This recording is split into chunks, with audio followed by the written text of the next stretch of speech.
Comment vas-tu, Clébar? Voilà, ça c'est de l'intro, hein. Bravo, bravo, merci pour cette intro, Mathis. Non, eh ben, écoute, ça va bien. On souffre moins les week-ends là, depuis qu'on joue plus.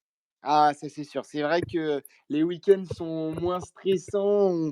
On n'a pas la déception de la défaite qui nous gâche un petit peu notre pause dans la semaine de travail. Donc on va revenir un petit peu sur différents points. On va évidemment revenir sur cette saison qui s'est terminée malheureusement à la 13e place. On va également évoquer le limogeage d'Antoine Comboiré qui est finalement arrivé 2 jours après la fin de la saison, puis les rumeurs vers les nouveaux coachs. On va aussi parler mercato avec le mercato qui commence le 1er juin et il risque d'avoir du mouvement. Mais pour commencer, les gars, est-ce que vous aurez un mot pour décrire la saison du club? Et on peut commencer par Jean-Charles. Abominable. Abominable. À toi, Emeric. Longue. Et Clébar, je te laisse terminer pour ce mot. Frustrante. Frustrant, frustrant. C'est sûr qu'avec une 13e place, seulement 8 victoires en 34 matchs, 12 nuls, 14 défaites, à 3 points seulement de la place de barragiste, c'est sûr que c'est frustrant. Et pour rester dans les chiffres, combien vous mettrez sur 10 une note sur 10 de la saison du club? Et Et Mathis, expliquez il y a un peu. Paul qui doit être là aussi. Hein. Je ne sais pas si tu le vois avec Tribune Nantaise qui est connecté. Ok, ok, ok. Bah, tu peux Je ne monter, sais hein, pas si tu Paul. nous entends, Paul. Oui, on t'entend. Salut, Paul. On t'entend. Et toi Paul, quel est ton mot du coup pour décrire la saison du club?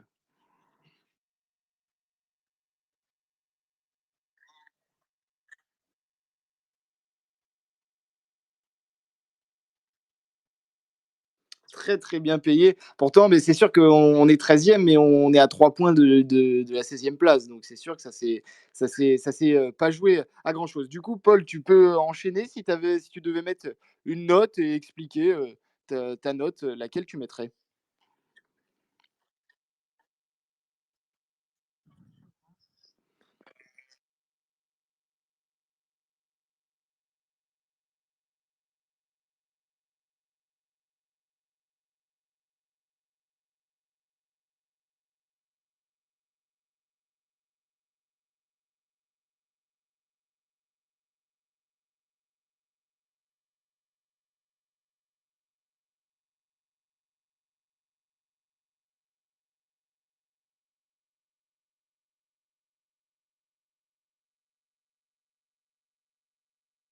Donc oui, malgré ta note difficile évidemment, tu gardes de l'espoir.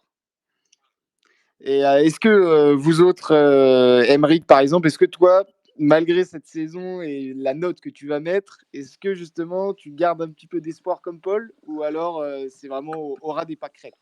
Bah alors moi, au niveau de la note, j'allais dire 3, donc tu vois, je pense que je rejoins ce qu'a dit Paul de toute façon.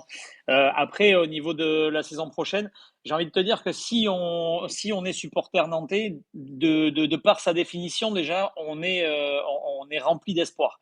Donc sinon, on serait plus là depuis déjà un bon moment. Donc oui, j'ai de l'espoir pour la saison prochaine. Je vais rejoindre ce qu'a dit Paul là encore. Je m'attends pas non plus à une révolution. Je suis assez lucide sur ce qui devrait arriver. Mais il y a des pistes qui me séduisent un peu plus que d'autres et où je me dis que peut-être qu'on pourrait voir un petit peu de jeu au moins. Et ça serait mettre des pansements sur pas mal de plaies que l'on a depuis des années. Mmh.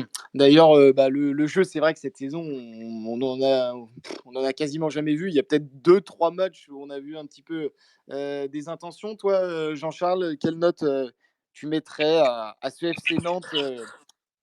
Je pense que s'il n'y avait pas eu, pardon, s'il y avait pas eu Lopez et Leroux, je pense qu'on serait sur une note négative, pour être clair. Parce que Koumboiré a tellement creusé dans la note vers le négatif que voilà.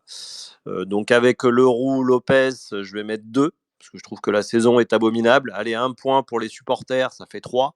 Mais bon, les supporters, malheureusement, ne sont pas sur le terrain et n'ont pas la même les joueurs n'ont pas eu la même conviction en tribune que sur le rectangle vert. Donc, ouais, 3. Et les motifs d'espoir, c'est la formation qui a montré des belles choses en Youth League et encore cette année. Et avec un coach neuf, avec des idées neuves, espérons. Et toi, pareil, Clébar, c'est vraiment quelques joueurs, un ou deux joueurs, notamment l'émergence de Louis Leroux, qui peut te faire gagner un ou deux points sur ta note?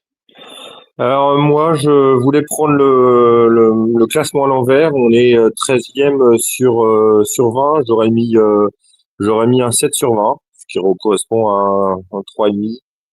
Voilà, la note est là. Je disais que la saison était frustrante parce que je reste convaincu qu'avec cet effectif-là, il y avait moyen de mieux faire.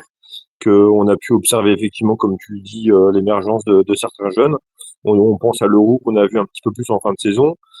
En tout début de saison, sur les matchs amicaux, sur les matchs de préparation, il y avait Adel Mahmoud qui montrait des choses quand même intéressantes et qui sera peut-être l'une des potentielles clés ou en tout cas dynamiteurs pour l'an prochain. Et puis, il y a toujours des Guirassy ou des Tabibou qui ont aussi montré le bout de leur nez et qui, j'espère, l'an prochain dans la rotation, pourront avoir leur carte à jouer. Justement, pour parler de Guirassy, hein, la saison pourtant avait plutôt bien commencé, même s'il y avait eu ce 0-0 pour introduire la saison contre Toulouse. Ensuite, il y a eu la victoire 2-0 contre Auxerre, avec effectivement ce but de Guirassy, puis la victoire 3-1 contre Montpellier.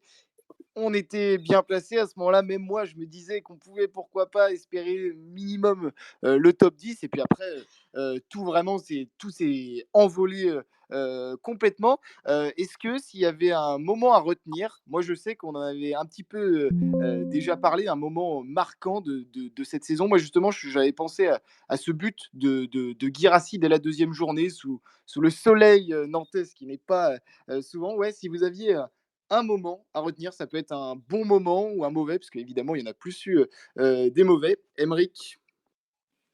C'est pas celui que j'aurais mis d'emblée, je pense, mais c'est l'arrivée d'Anthony Lopez. Je pense qu'elle a été salvatrice et je pense même, bien sûr, c'est des suppositions, je m'avance et il y en a qui seront pas d'accord avec moi, d'autres qui le seront aussi, qui le seront. Très honnêtement, je pense que sans un joueur comme ça, on joue les barrages. Voilà, je pense qu'on fait moins bien.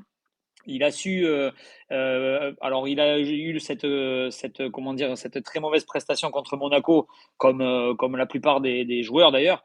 Mais en dehors de ce match-là, je trouve qu'il a fait preuve d'un grand charisme et surtout d'un grand leadership.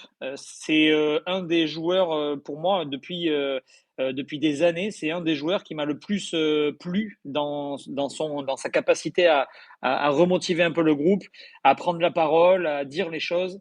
Donc, moi, le moment marquant pour moi, c'est contre toute attente, parce que j'en attendais pas grand-chose, et même pour être tout à fait honnête, je l'ai déjà dit dans le Space d'ailleurs, mais j'étais pas convaincu de l'arrivée d'Anthony Lopez. Et mea culpa, parce que aujourd'hui, c'est peut-être le transfert dont je suis le plus satisfait. D'ailleurs, c'est pas peut-être, c'est sûr. Donc, pour moi, voilà, le moment marquant, c'est l'arrivée d'Anthony Lopez au FC Nantes. Et surtout, tu parlais tout à l'heure du fait qu'on aurait pu être barragiste sans lui. On s'en rappelle par exemple du match de Nice où il fait des arrêts exceptionnels. Et s'il n'est Ouais. pas là, si c'est un autre gardien à la place, ça nous fait 3 points en moins. Et 3 points en moins, c'était la place de barragiste occupée par Reims, qui d'ailleurs joue ce soir, hein. On aurait pu se retrouver ce soir pour débriefer un fin de barrage et pourquoi pas une descente au Ligue 2, ce qui fait plutôt peur. Toi, Clébar, quel est ton moment marquant ou pas d'ailleurs cette saison? C'est la défaite contre Monaco, plus grosse défaite de l'histoire du FC Nantes.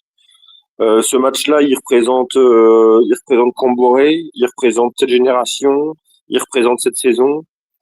On commence le match tambour battant, on met un but assez rapidement, avec beaucoup de réussite. On peut presque mener 3-0 après, je sais plus, un quart d'heure, 20 minutes de jeu.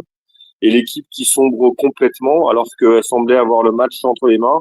Et ensuite, c'est une cavalcade de buts avec un coach qui comprend même plus ce qui se passe autour de lui. Il voit le monde s'écrouler, mais on le sent complètement inoffensif, inactif et transparent dans son coaching.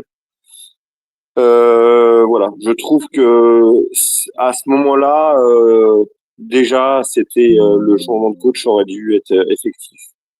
Ouais, selon toi, quand un coach prend 7-1 et qu'en plus, c'est pas une défaite qui arrive comme ça, c'est-à-dire qu'il y a eu plusieurs matchs mauvais auparavant.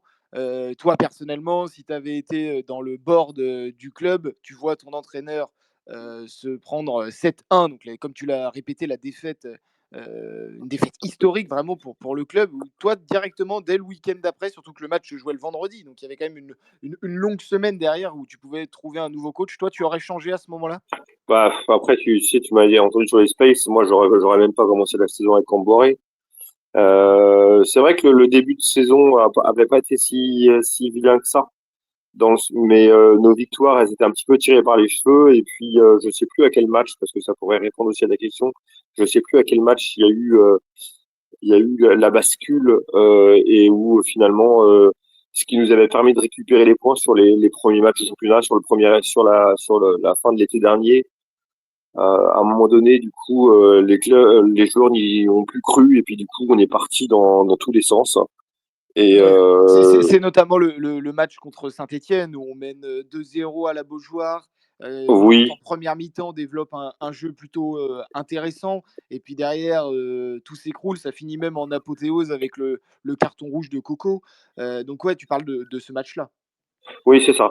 Mais bon, je vais revenir sur ta question et sur le match de Monaco. Je trouvais que le match de Monaco, quelque part, il venait rassembler un petit peu tout ça et il venait dire bah, stop au coach, les joueurs, faut changer quelque chose, l'équipe, faut changer quelque chose, faut changer quelque chose dans cette équipe-là à tous les niveaux, que ce soit physiquement, mentalement, émotionnellement, d'un point de vue du staff. Enfin, voilà, je trouve que ce truc-là, il est venu dire quelque chose. Une défaite comme ça, avec le scénario du match, ça veut pas rien dire. Tu es d'accord avec ce que dit Clébar, Émeric, vu que tu souhaites intervenir? Ouais, alors oui, oui, je suis complètement d'accord. Juste pour être, pour apporter quelques petites précisions, parce que j'ai regardé un petit peu en bossant le space, et là, j'ai bossé un peu parce que ouais, 7-1, je me suis dit, merde, est-ce qu'on a déjà pris un score aussi large? Et en fait, c'est la quatrième fois où on encaisse, enfin, où on perd avec 6 buts d'écart.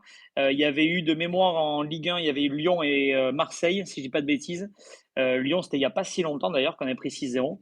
Et après, c'était en Coupe de France. Et la plus lourde défaite depuis que le FC Nantes est professionnel, c'était contre le Stade de Reims dans les années 50. Je ne sais plus exactement la date, on pourrait retrouver assez vite, où on avait perdu 8-0. Donc voilà, c'était juste pour la petite anecdote. Du coup, c'est quand même la quatrième fois dans l'histoire du club où on perd de 6 buts, ce qui est quand même assez étonnant. Je ne m'attendais pas à ce qu'il y ait autant de défaites avec autant de buts d'écart. C'est sûr que c'est malheureusement, c'est imposant, mais je pense que beaucoup de clubs, dans leur histoire ont eu des périodes de creux et ont déjà enregistré, de telles défaites. Paul, toi, tu ne peux pas du coup choisir le match contre Monaco. Quel est ton moment, marquant, toi, cette saison?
Et surtout qu'on se retrouve, à 10, hein, on affronte une équipe de Lille qui sort à ce moment-là, d'un match de Ligue des Champions contre Dortmund. Bon, ils viennent de se faire éliminer, donc ils ont pris, entre guillemets, une bonne claque pendant la semaine, surtout que contre Dortmund, c'était plutôt serré sur la double confrontation. Et là, ils arrivent à Nantes, on se dit une équipe de Ligue des Champions, un Nantes qui n'est pas en forme, qui est en grande difficulté ces derniers temps. Puis ça reste quand même Lille, on a toujours eu beaucoup de mal contre Lille ces dernières années à la Beaujoire, et pourtant, effectivement, on s'en sort avec une victoire. Du coup, JC, toi, tu ne peux plus, tu vas devoir être un petit peu original parce que tu ne peux plus choisir à la fois les pires et les meilleurs moments de cette saison. Donc, Oh, il y en a beaucoup, hein. Je voulais déjà dire, je rejoignais bien évidemment le commentaire de Clébar sur Monaco, où je m'intègre totalement dans ce qu'il a dit. Moi, je pense que mes deux moments clés, ça va être, je pense qu'il va précipiter la chute de Koumboiré dès la fin de du championnat. C'est l'enchaînement contre un Nantes-Toulouse où on joue pendant plus d'une heure avec 5 défenseurs alors qu'on est un de plus. Donc c'est un match abominable. Et la défaite contre Angers le week-end d'après. Donc pour moi, ce sont mes moments de clé, puisque je pense que les Kita ont basculé à ce moment-là en se disant là, c'est vraiment plus possible. Même quand on est un de plus, ils jouent à 5 défenseurs. Et je pense vraiment que ce moment est la clé d'un espoir de renouveau, puisque ça a peut-être scellé le sort de Koumboiré. Parce qu'à l'inverse, moi, je suis d'avis à me dire que si on avait battu Toulouse et Angers, je suis pas sûr que Koumboiré aurait été licencié. Donc pour moi, c'est un élément clé. Et exactement, et d'ailleurs, c'est ce qu'avaient partagé les différents journalistes de la presse locale qui suivent le club. Ils avaient clairement relayé le fait que oui, c'est les derniers matchs de la saison, malgré le fait qu'on soit, entre guillemets, en plutôt bonne position pour se sauver par rapport à d'autres clubs, c'était vraiment les performances qui avaient vraiment changé un petit peu l'opinion de la direction nantaise. Autrement, on va faire comme on fait à chaque match le petit top et le petit flop de la saison. À mon avis, les tops, ça va être difficile d'en trouver. Je vais donner la parole à Paul qui veut peut-être déjà réagir sur ce qu'on vient de dire.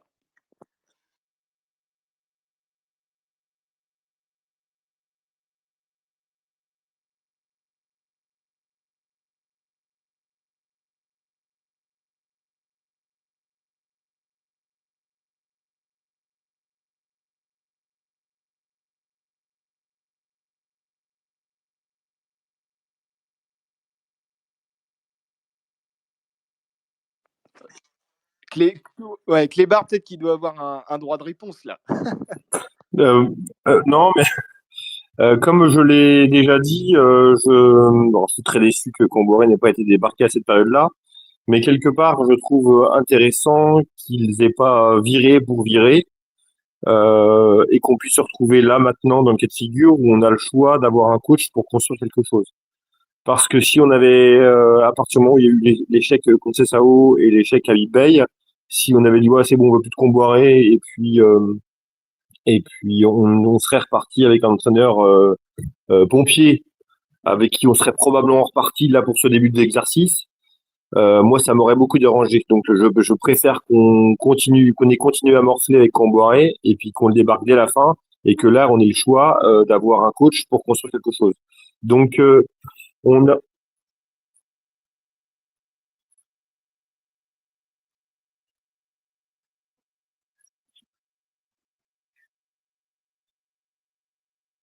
voilà. Et donc, du coup, on est souvent en train de critiquer l'Equita et très souvent à juste titre.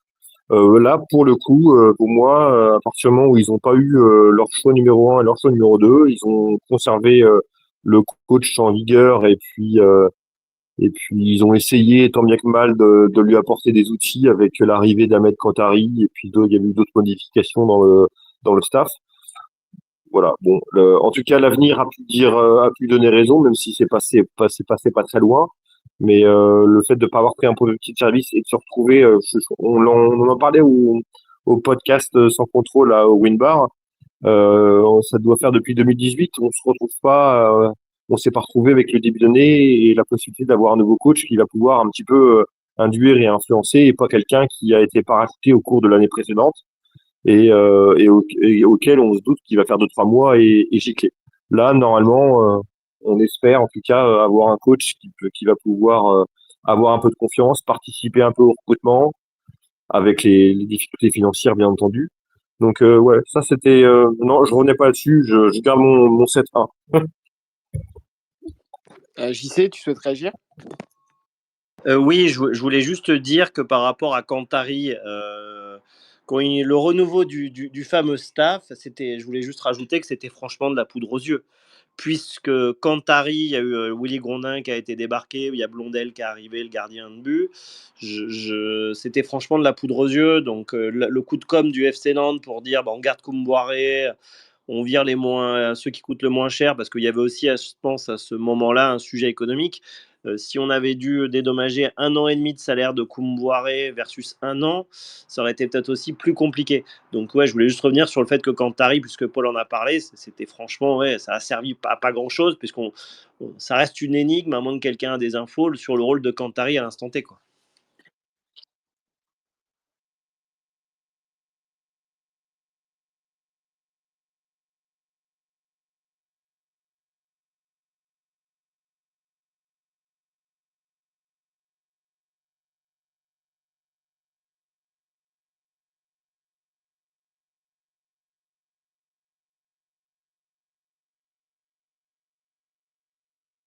C'est un peu, ouais, tu as totalement raison.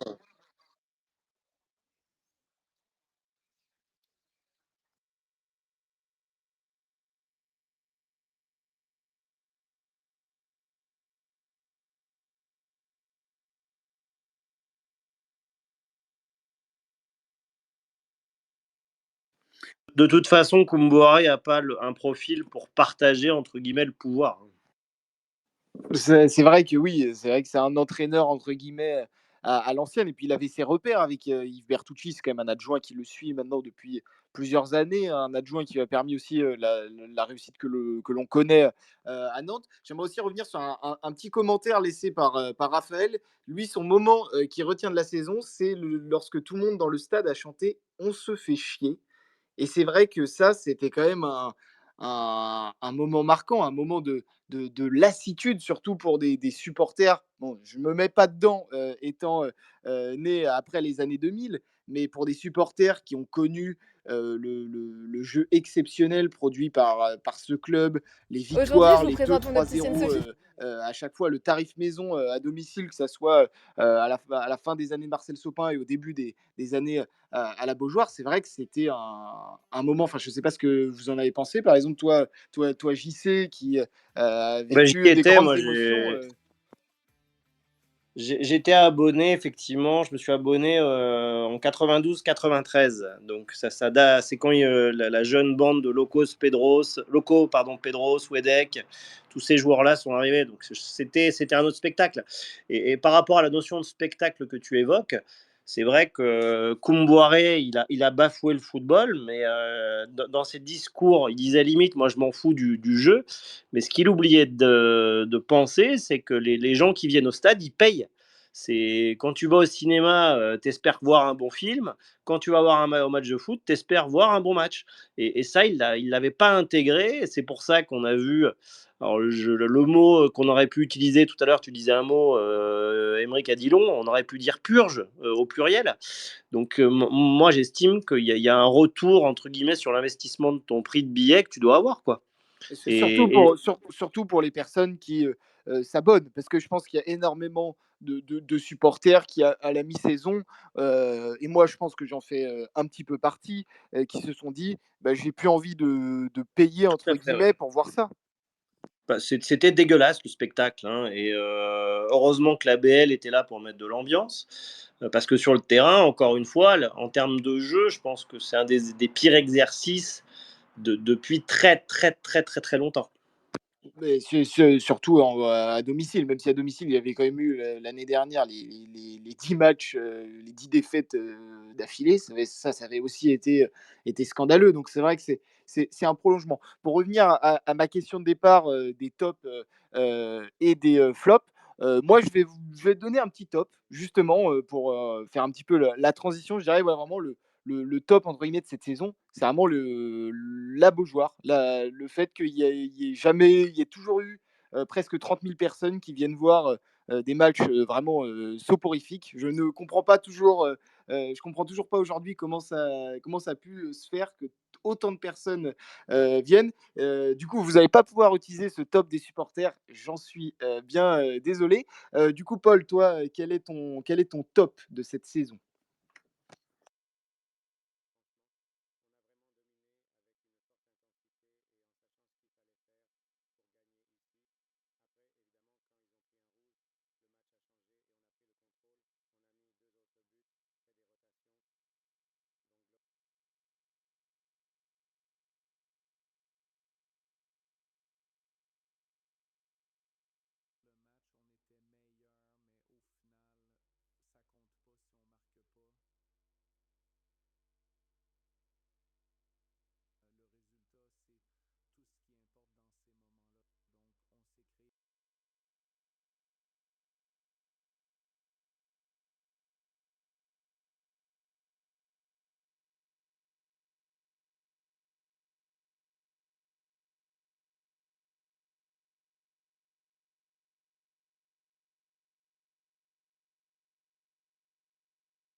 Mmh.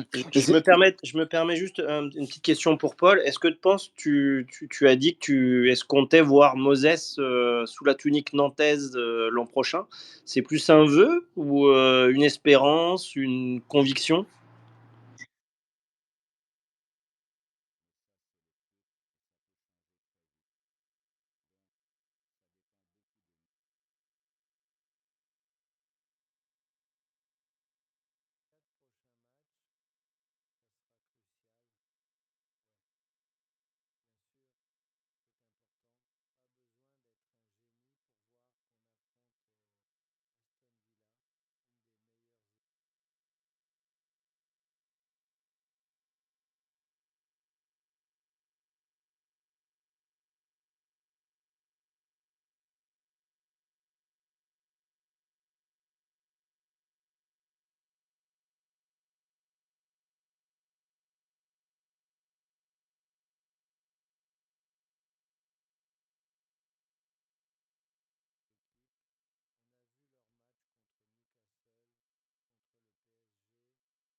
Mmh.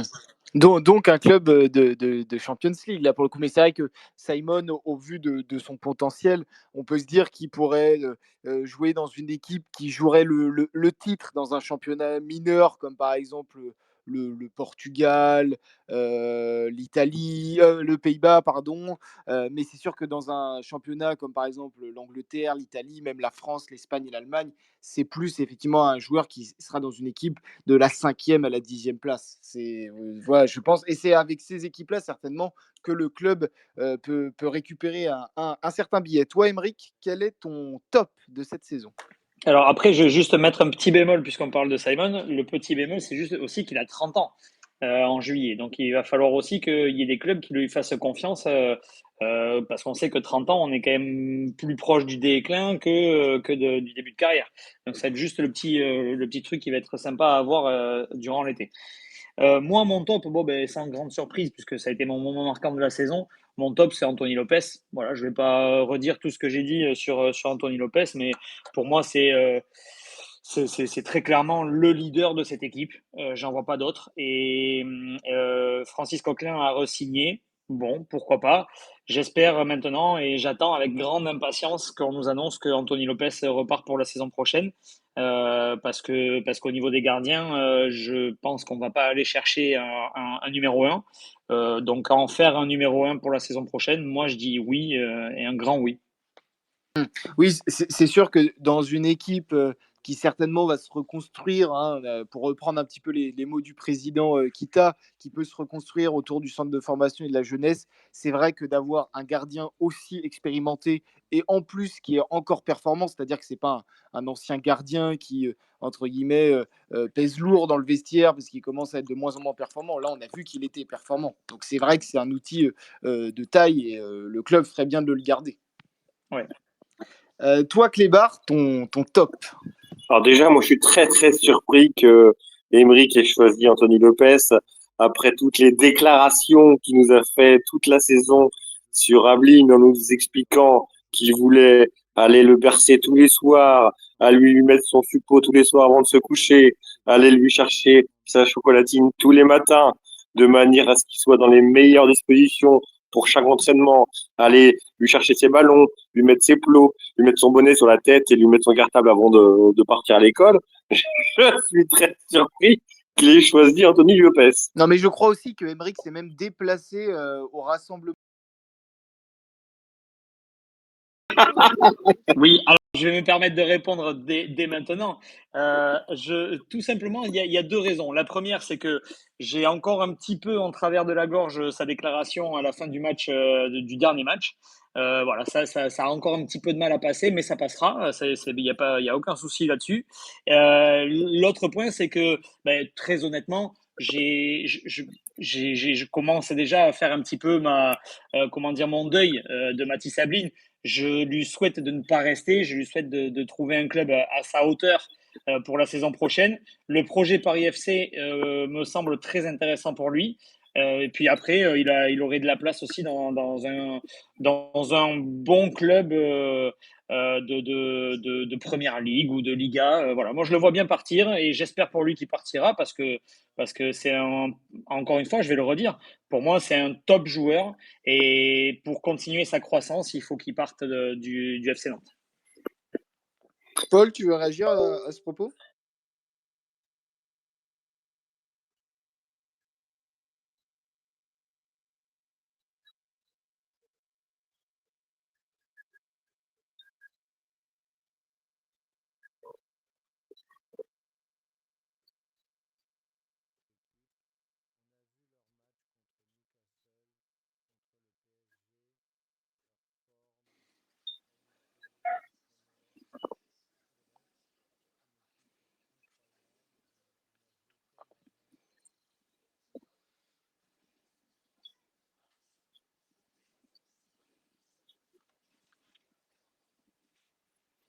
Et des exploits individuels aussi, peut-être.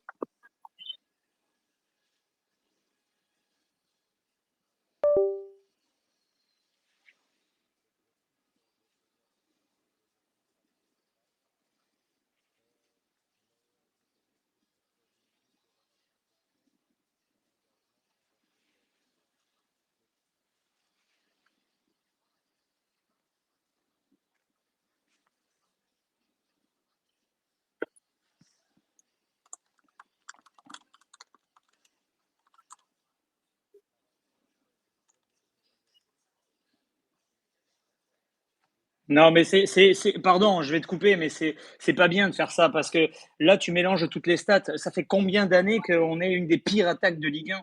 Donc forcément, tu peux difficilement être dans le top 5 des meilleurs buteurs de Ligue 1 quand tu as une équipe qui ferait même pas de mal à une régionale 1 offensivement. Moi, je trouve ça pas bien parce que on va crier au génie quand on va dire qu'à Manchester City, tout le monde est capable de marquer, des ailiers, des milieux, des attaquants, tout le monde est capable de marquer. Par contre, quand là, il y a des joueurs qui sont capables de faire marquer, de marquer, il faut pas oublier aussi une chose que tu dis pas dans tes stats, c'est que Mathis Ablin, c'est le deuxième joueur le plus décisif du FC Nantes. Donc, si on ne l'a pas, j'aimerais bien voir la saison qu'on fait.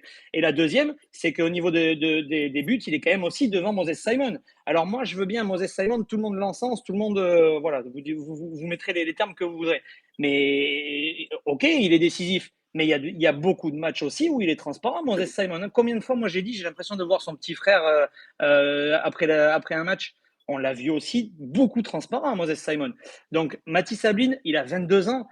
De dire qu'aujourd'hui, il doit être ballon d'or, là, c'est exagéré. Mais par contre, de dire qu'il fait une bonne saison, c'est sa première saison pleine. Première saison pleine, il est meilleur buteur d'un club qui ne marque pas, ou très très peu. Et c'est le deuxième joueur le plus décisif. Bah, moi, je ne sais pas ce qu'il faut, mais oui, c'est une bonne saison que fait Mathis Ablin. Moi, je pense que ce qui serait intéressant, c'est de voir le ratio action de but ou alors tir but. Parce que c'est vrai qu'on l'a pas vu, il n'a pas tiré beaucoup, comme d'ailleurs toute l'équipe. Hein. On se rappelle des matchs contre Toulouse où je crois que c'était 4 ou 5 tirs dans le match et 0 cadré. Donc je pense que Alors, je la l'ai là si tu statistique veux. sera intéressante, Je l'ai là celle-là. si tu veux.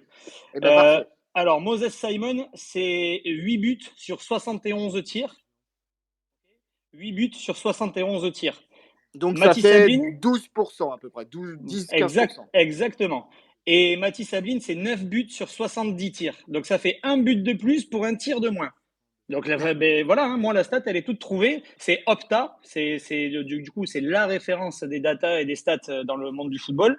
Mathis Ablin, il est à 12,9%. Moses Simon, il est à 12,3%. Mathis Ablin, il a 22 ans. Simon, il va en faire 30. Voilà. Moi, après, je laisse tout le monde faire son calcul. Hein. Pour moi, Mathis Ablin, première saison pleine. Moses Simon, c'est pas la première pleine, loin de là. Et en plus, Moses Simon, l'équipe, elle est façonnée pour correspondre à Moses Simon. L'équipe du FC Nantes, elle n'est pas façonnée pour répondre aux attentes de Mathis Ablin. Hein. Très loin de là. Hein. En sachant qu'en plus, Ablin a quand même été un petit peu bousculé de temps en temps à droite à gauche, qui en plus des fois un coup se retrouvait avec un attaquant vraiment de pointe, Mohamed, et un coup il était sans lui. Donc il y a aussi ça, je pense, qui lui a empêché de performer au meilleur niveau. Clébar. Ouais, je demande-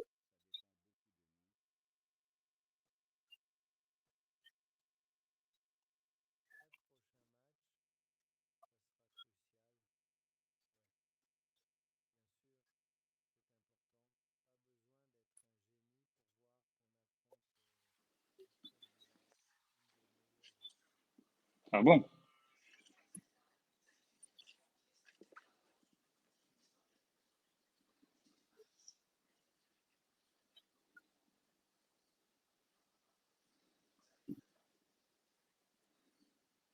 Et-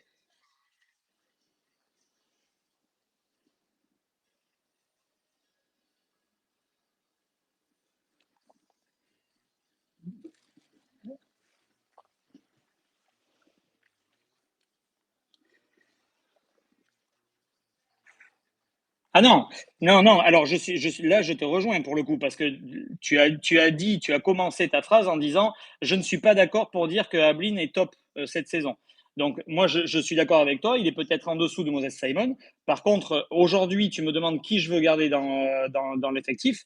Mais moi je mets même pas. Mais moi Simon c'est moi qui l'amène à l'aéroport pour le faire partir s'il faut.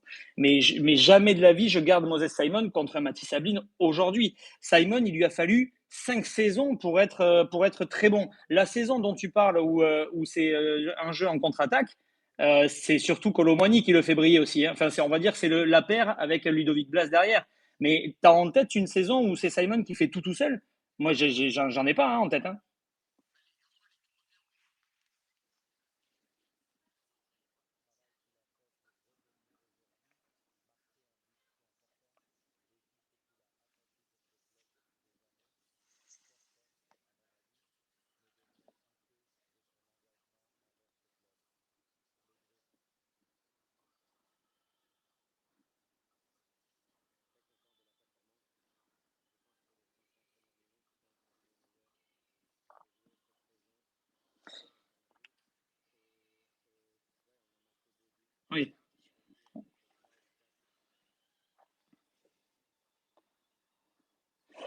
Et autre chose, juste par rapport aux finances, Mathis Ablin, par rapport à ce qu'il a coûté au club, c'est pas la recrue la plus chère de l'histoire. C'est toujours Anthony Limombe qui est toujours la recrue la plus chère de l'histoire. Moses Simon, Mathis Ablin, entre ce qu'il a coûté et ce qu'il a rapporté, du coup, enfin, ou ce qui a été payant dans son prêt et ce qui n'a pas été payant derrière, on est juste en dessous d'Anthony Limombe. Donc, ça aussi, il faut le retenir.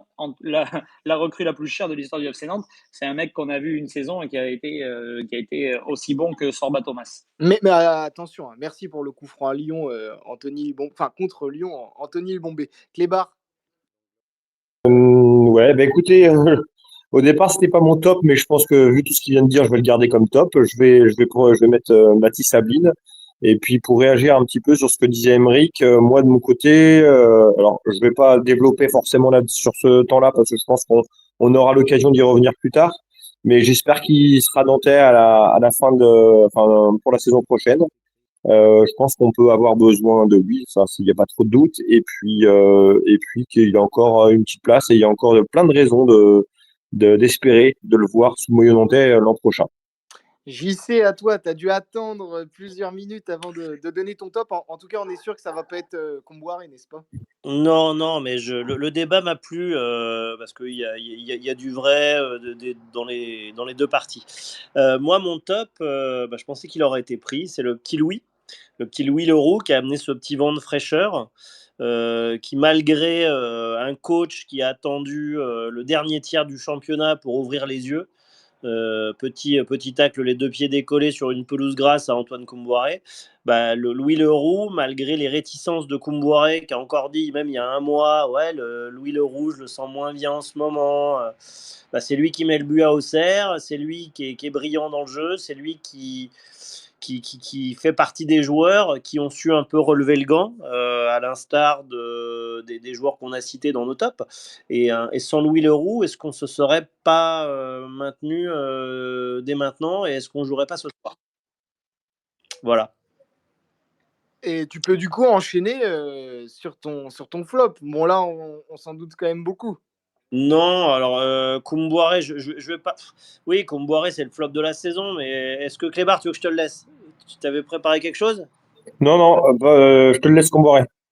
Bon, parce que j'ai un joueur ou deux en tête. Bon, Koumboiré, bien évidemment.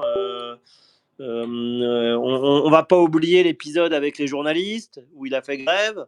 On va pas oublier ces phrases et ce manque de considération pour le public nantais à pas venir saluer les tribunes. Ces plans de jeu lamentables quand tu joues un de plus contre Toulouse, que je disais tout à l'heure dans mes moments marquants. Enfin, ça a été purge sur purge et aucune remise en question. Hein. Une melonite aiguë qui a failli nous faire très très très très mal. Et comme on l'a dit souvent ici, on doit notre maintien à la faiblesse des concurrents. Voilà. Mais c'est sûr que Comboiré, tout ce qui s'est passé avec lui durant cette saison, on aurait pu en faire une série Netflix. C'est tous les épisodes, comme tu l'as dit, que ça soit avec la presse à Noël, le fait qu'il devait pourquoi pas être limogé. Au final, il n'est pas limogé. Ensuite, il revient avec une partie de son staff qui change. Sauf que c'est un petit peu mieux, mais ça repart n'importe comment. Et puis au final, il finit par se faire limoger. Enfin, vraiment, c'était les montagnes russes, même si on était plus sur les montagnes basses, hein, plutôt.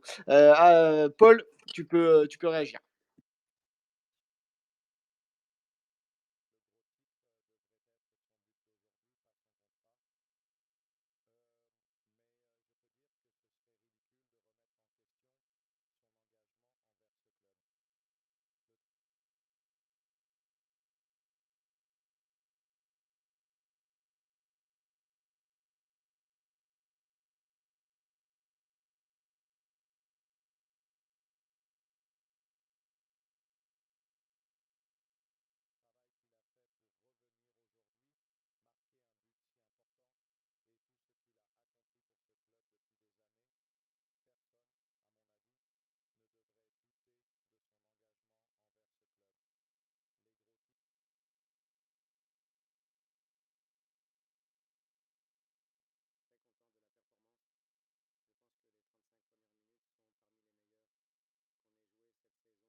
Et je pense que tu peux aussi me remercier parce que je viens de le partager dans la discussion du space, puisque en tant que, on va dire, quelqu'un qui aime bien rigoler un petit peu des défaites, tout cet humour un peu noir, bah, je l'ai partagé. Je l'avais au fond de ma galerie caché. Et des fois, je vous avoue que je l'ai regardé plusieurs fois ces derniers temps. Et ce qui est bien, c'est que ça m'a plutôt fait sourire, comme tu l'as dit. Bah, Paul, tu peux continuer, toi, du coup, avec ton flop. Tu n'as plus le droit de dire Comboiré, du coup, désolé.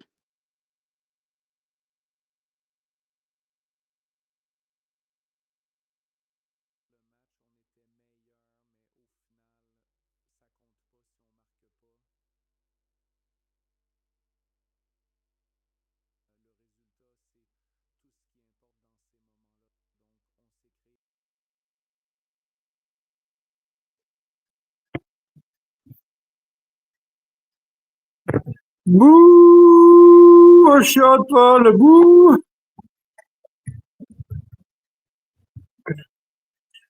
Non, et tu sais quoi? Je vais faire à Emmerich. Je vais te couper l'arbre sur le pied tout de suite. Ça n'a jamais été dit, ou en tout cas très très peu dit. N'oubliez pas qu'Antoine Le Penant, il a une préparation tronquée avec les JO. Antoine Le Euh, Penant ouais, et Nathan, Et ouais, Johan je connais des Comboré. mecs qui ont fait des articles sur Nathan Leroux, hein. Je dis ça, je dis rien, mais Ouais. Et Johan Comboré, il le mettait souvent titulaire à Antoine Le Penant ou pas? bon, bref. N'oubliez pas que Johan Le Penant avait les JO, que ça a forcément préparé sa préparation et que bah, c'est pas simple non plus, comme beaucoup d'autres joueurs d'effectifs, d'exister dans le jeu que nous a proposé le coach cette année.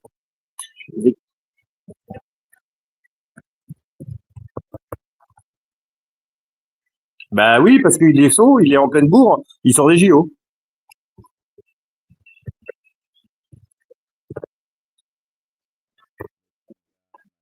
Non, son premier gros transfert, c'est quand il passe de Caen à Lyon.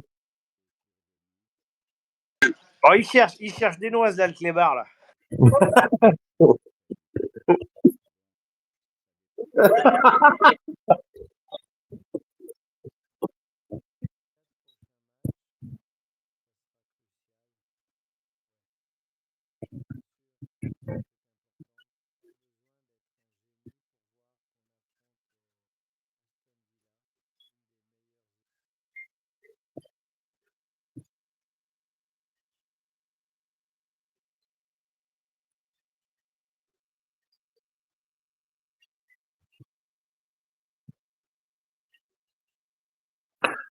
Non, mais j'entends le fait que j'entends le fait que par rapport à ce qu'il a montré à son arrivée et comment s'est terminée la saison, tu puisses être déçu.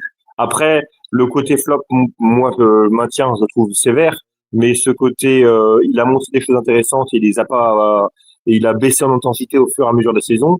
Je suis d'accord, mais si tu regardes bien, c'est à l'image de l'effectif. Oui, et puis si ce que tu as dit en préambule, Paul, c'est-à-dire qu'effectivement, il y avait une liste de flops, on va dire, logique. C'est vrai que le Penant est une réponse surprenante à côté de tous les joueurs qui sont passés complètement à côté, quoi.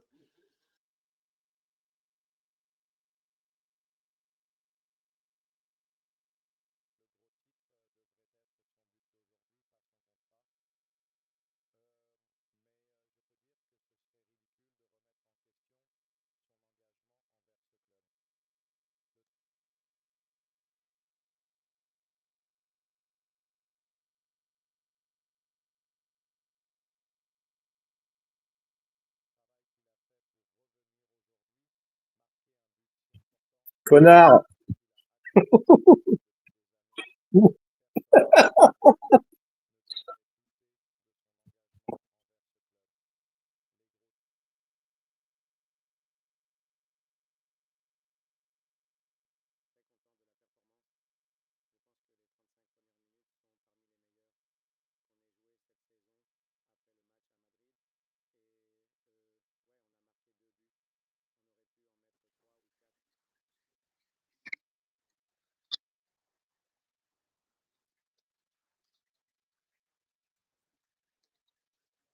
Alors, pour aller sur ce que tu dis, il est encore à une préparation tronquée parce que là, il n'est pas en vacances, hein, il est avec les Bleuets là.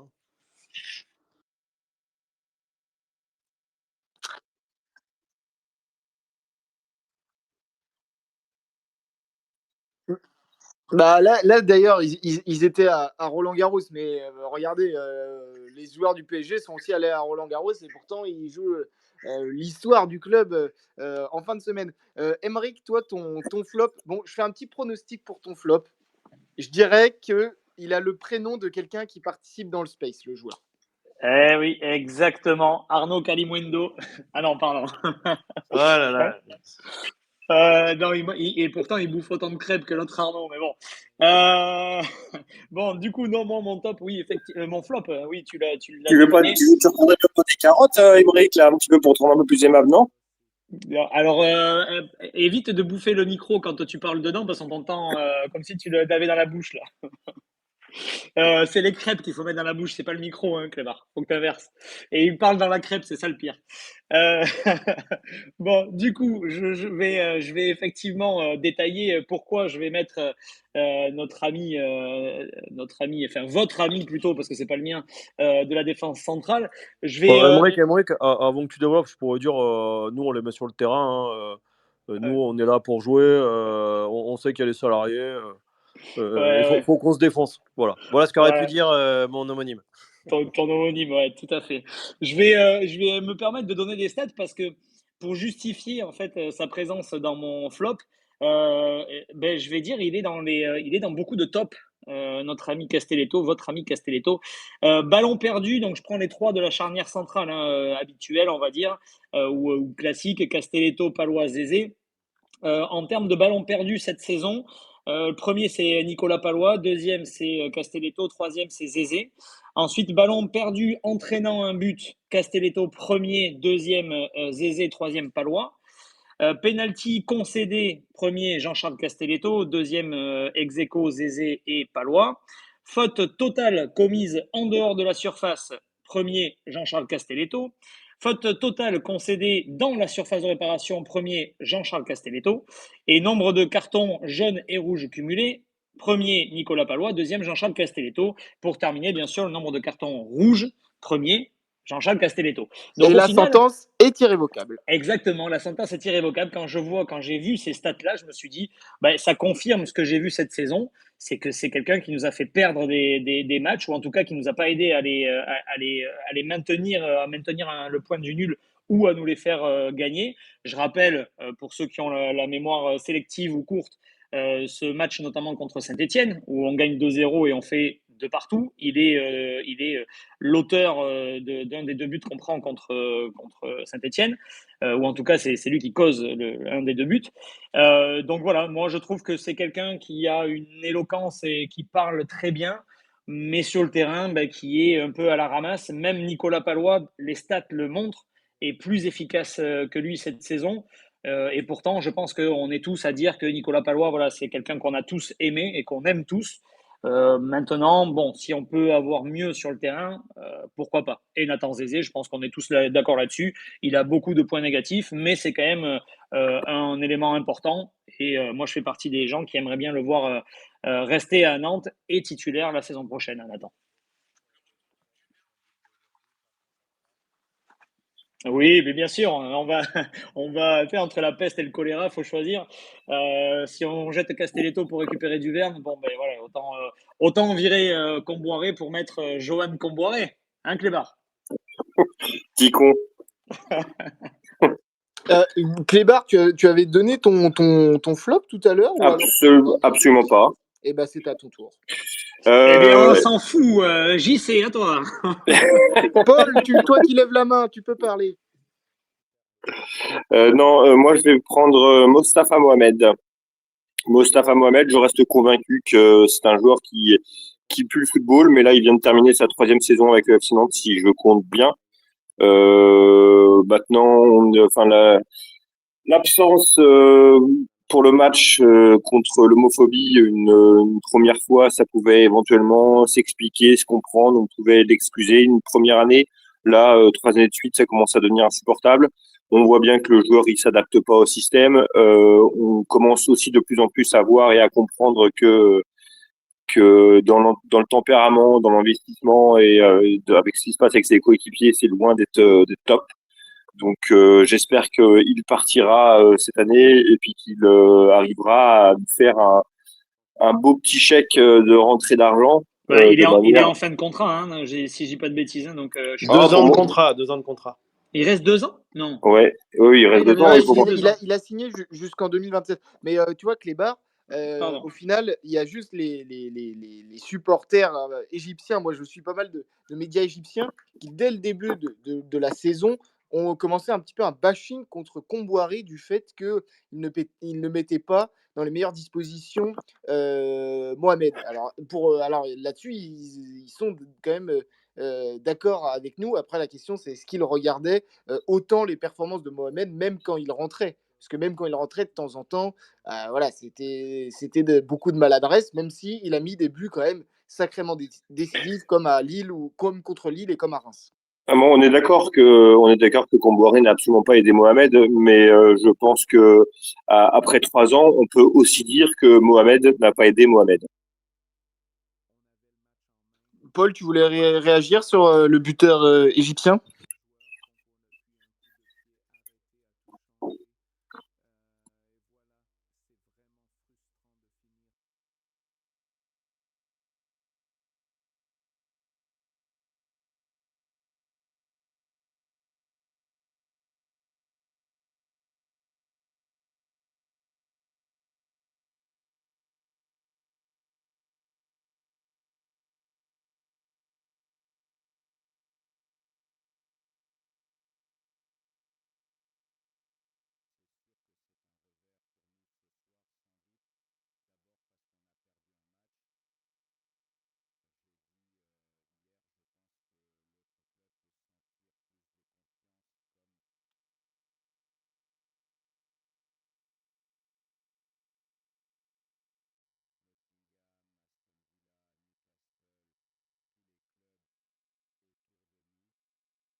Très bien, très bien. Bon, bah, c'était un bon petit bilan. Maintenant, on va pouvoir parler du futur, parce que fini de parler du passé. De toute façon, il n'y a pas de nostalgie avec tout ce qui s'est passé, hein, ça, c'est le moins qu'on puisse dire.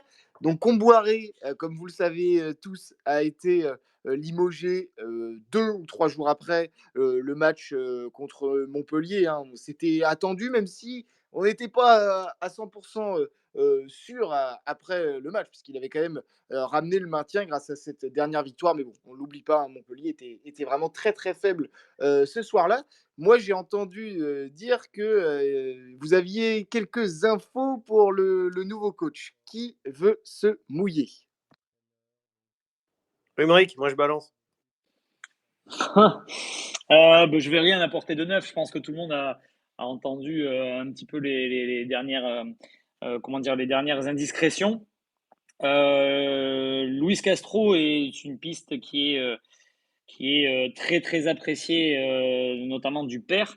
Ce qui me refroidit un petit peu moi sur cette piste, c'est que j'ai très peur en fait que comme c'est une volonté du père de le faire venir et pas de Franck qui veut pas de Luis Castro, j'ai un peu peur en fait que s'il signe, il soit un petit peu comment dire, Franquita, c'est celui qui est le plus présent à la Jaunelière et qui est le plus présent dans l'entourage de l'effectif professionnel. Donc, si jamais il est là pour pointer du doigt tous les aspects négatifs de Luis Castro, ça va nous faire une pierre à ristouille et j'ai pas envie de ça, quoi. J'ai pas envie au bout de 8 journées qu'on se dise bon, on joue pas comme le Barça de Guardiola, donc on le dégage.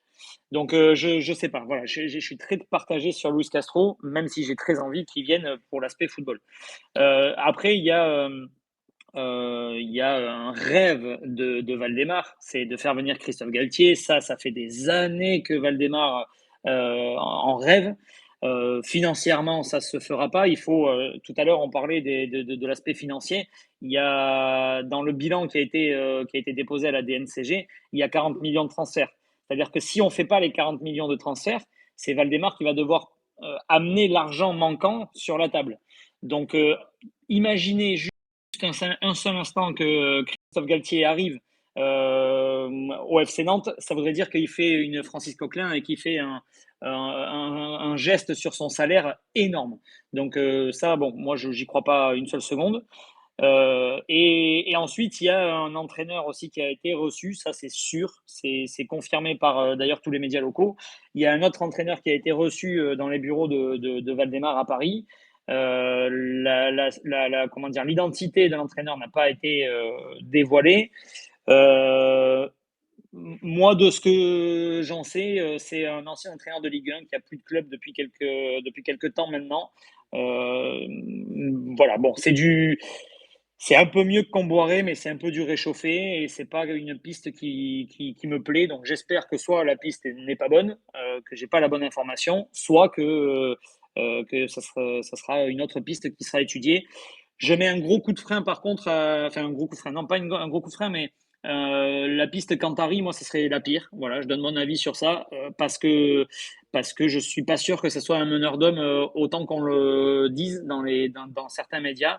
D'ailleurs, la presse locale le dit, c'est quelqu'un qui s'entend bien avec certains du groupe professionnel. Malheureusement, c'est pas les meilleurs, quoi. C'est pas ceux qu'on a envie de voir sur le terrain. Voilà pour moi ce que j'en sais en tout cas sur les entraîneurs actuellement. Mmh. Bah, c'était très clair et pour compléter un petit peu tes propos, hein, on sait que Franck Kita, entre guillemets, «vise souvent» et d'ailleurs c'est pour ça qu'il s'entendait, plutôt bien avec Comboiré. On sait que y a le fait que, ça soit un entraîneur expérimenté, meneur d'hommes, même si bon, Comboiré à la fin, meneur d'hommes, c'était plutôt un oxymore et c'est vrai que Luis Castro, n'a qu'une expérience dans une équipe première en Ligue 2, puisque sa première expérience en club, c'était dans un club grec où il a fait seulement 6 matchs. Ensuite, il est allé entraîner les jeunes du Benfica Lisbonne, et ensuite il est arrivé à Dunkerque il y a 2 ans. Donc, c'est pas un entraîneur qui a une aussi grosse expérience. Et puis, pour parler du salaire de Galtier, Galtier, quand même, entraîne et entraînait un club au Qatar. Et au Qatar, on sait que les salaires, même pour les entraîneurs, sont vraiment immenses. Donc effectivement, si jamais il vient, ça sera une retenue sur salaire peut-être de divisé par 5 ou enfin au moins ça. Clébar, tu voulais réagir?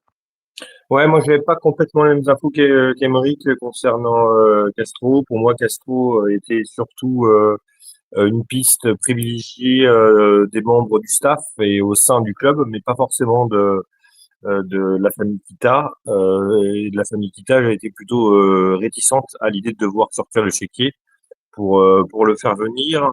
Concernant Cantari, apparemment son soutien dans le vestiaire nantais était bah, les anciens. Je pense notamment à Lopez et puis à Coquelin, il me semble. En tout cas, Lopez, ça avait été confirmé durant le podcast sans contrôle. Et puis, bah, je rejoins par contre totalement Emeric sur le nouveau coach apparemment qui aurait rencontré la famille Kita.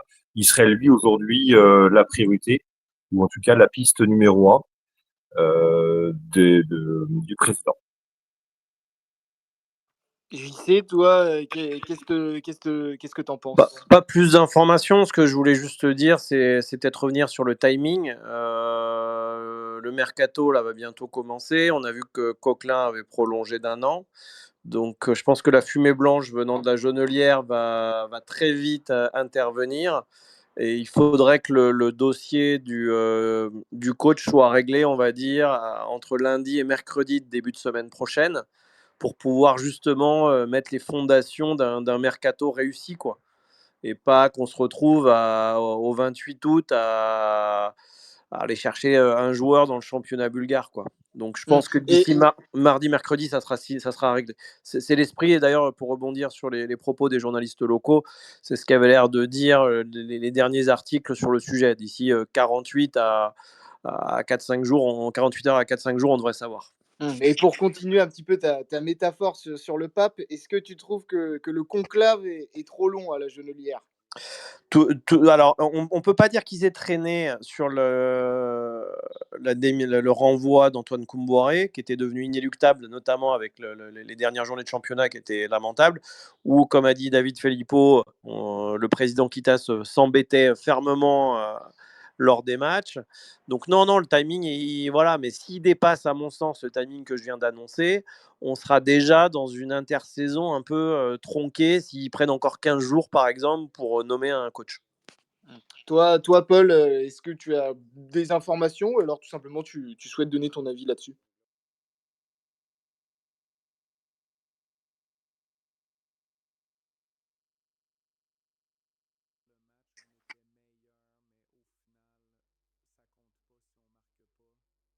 Ah, c'est Emery qui va être content depuis le temps qu'il l'attend.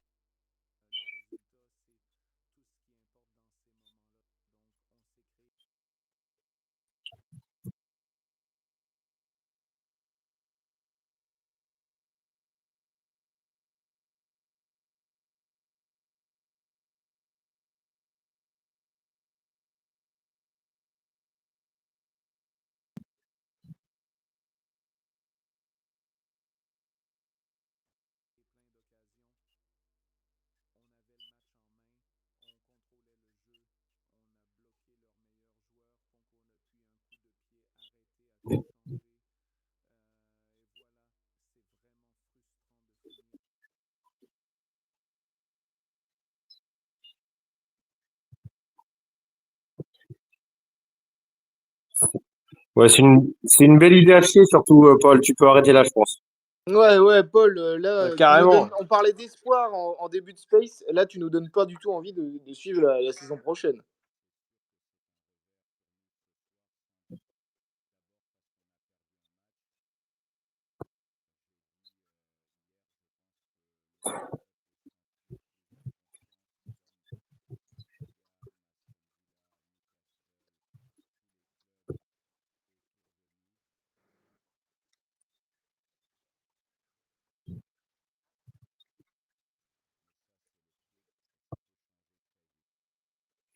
Bah, moi, je pense à un Puel et à Montagny, si tu veux aller par là. Ouais, c'est bonnet blanc, blanc bonnet, hein, les gars. De toute façon, vous imaginez la tête d'Antonetti sur les affiches pour le réabonnement? Putain. Oh,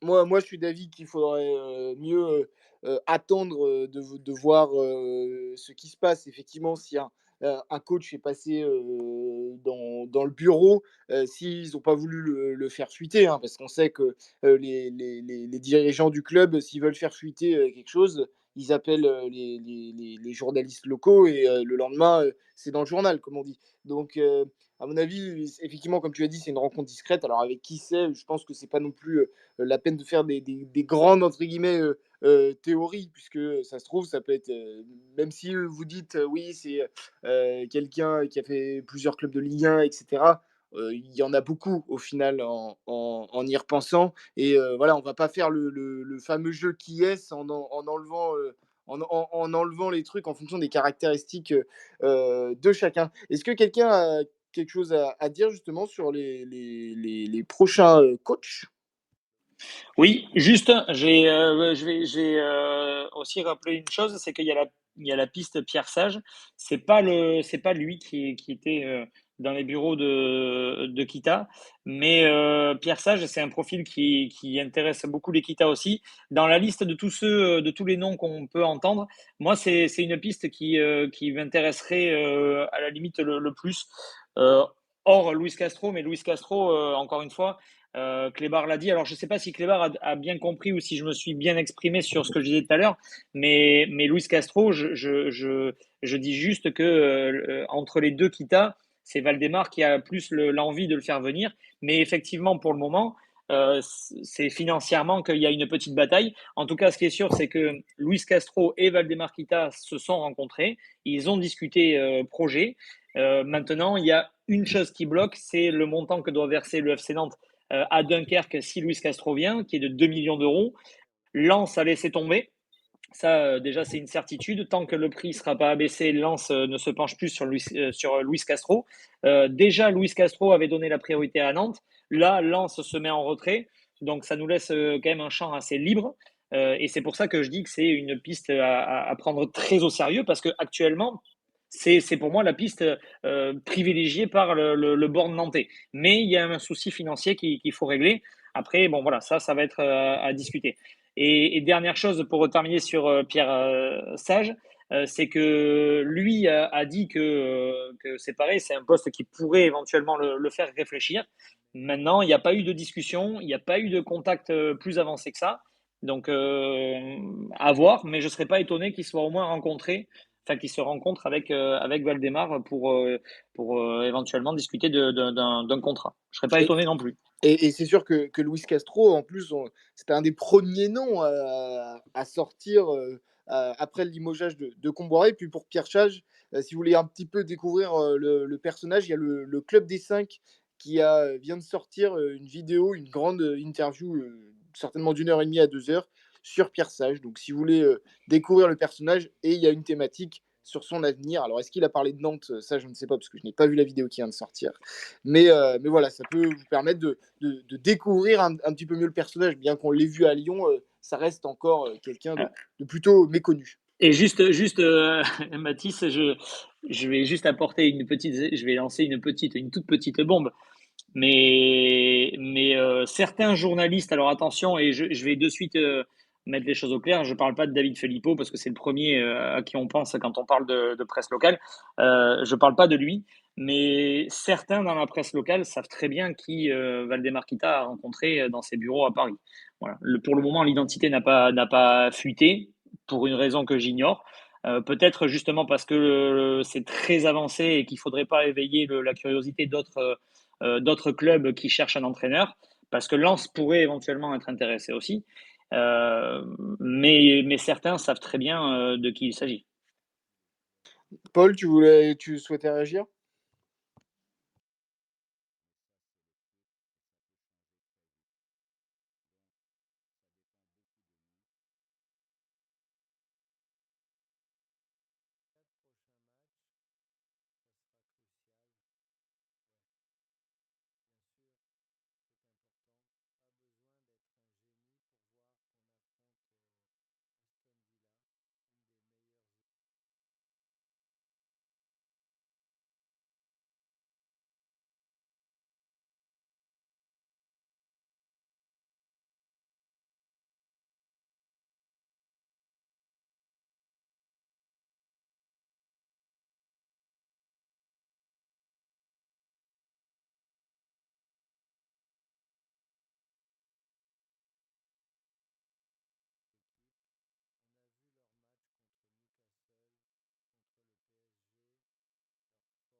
Donc sans mauvais jeu de mots, selon toi, ça serait une sage décision?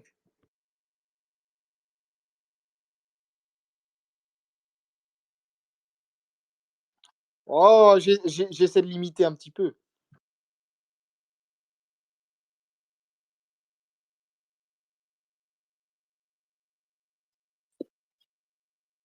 Il a un problème, Nathan Leroux, là?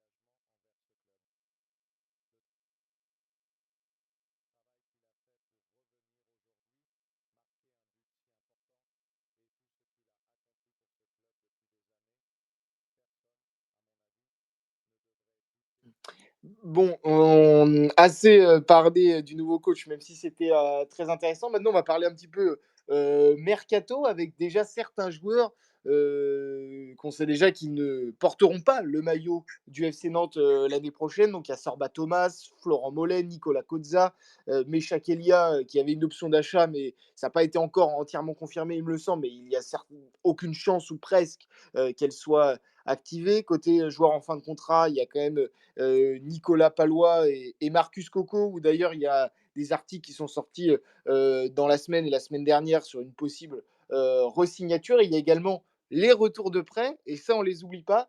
Il y a évidemment le meilleur joueur de National à Ecobagne, Yacine Bentab, qui a marqué 7 buts et 10 passes décisives, qui va revenir et qui souhaite s'inscrire pour l'instant dans la durée avec Nantes. Dans un autre style, il y a aussi Jean-Kévin Duvergne qui va revenir sur les chapeaux de roue, je l'espère. Qu'est-ce que vous pensez? Est-ce que c'est logique un petit peu tous ces départs, que ce soit Sorba Thomas, Florent Mollet, Kozza, voilà, selon vous, c'est des décisions logiques?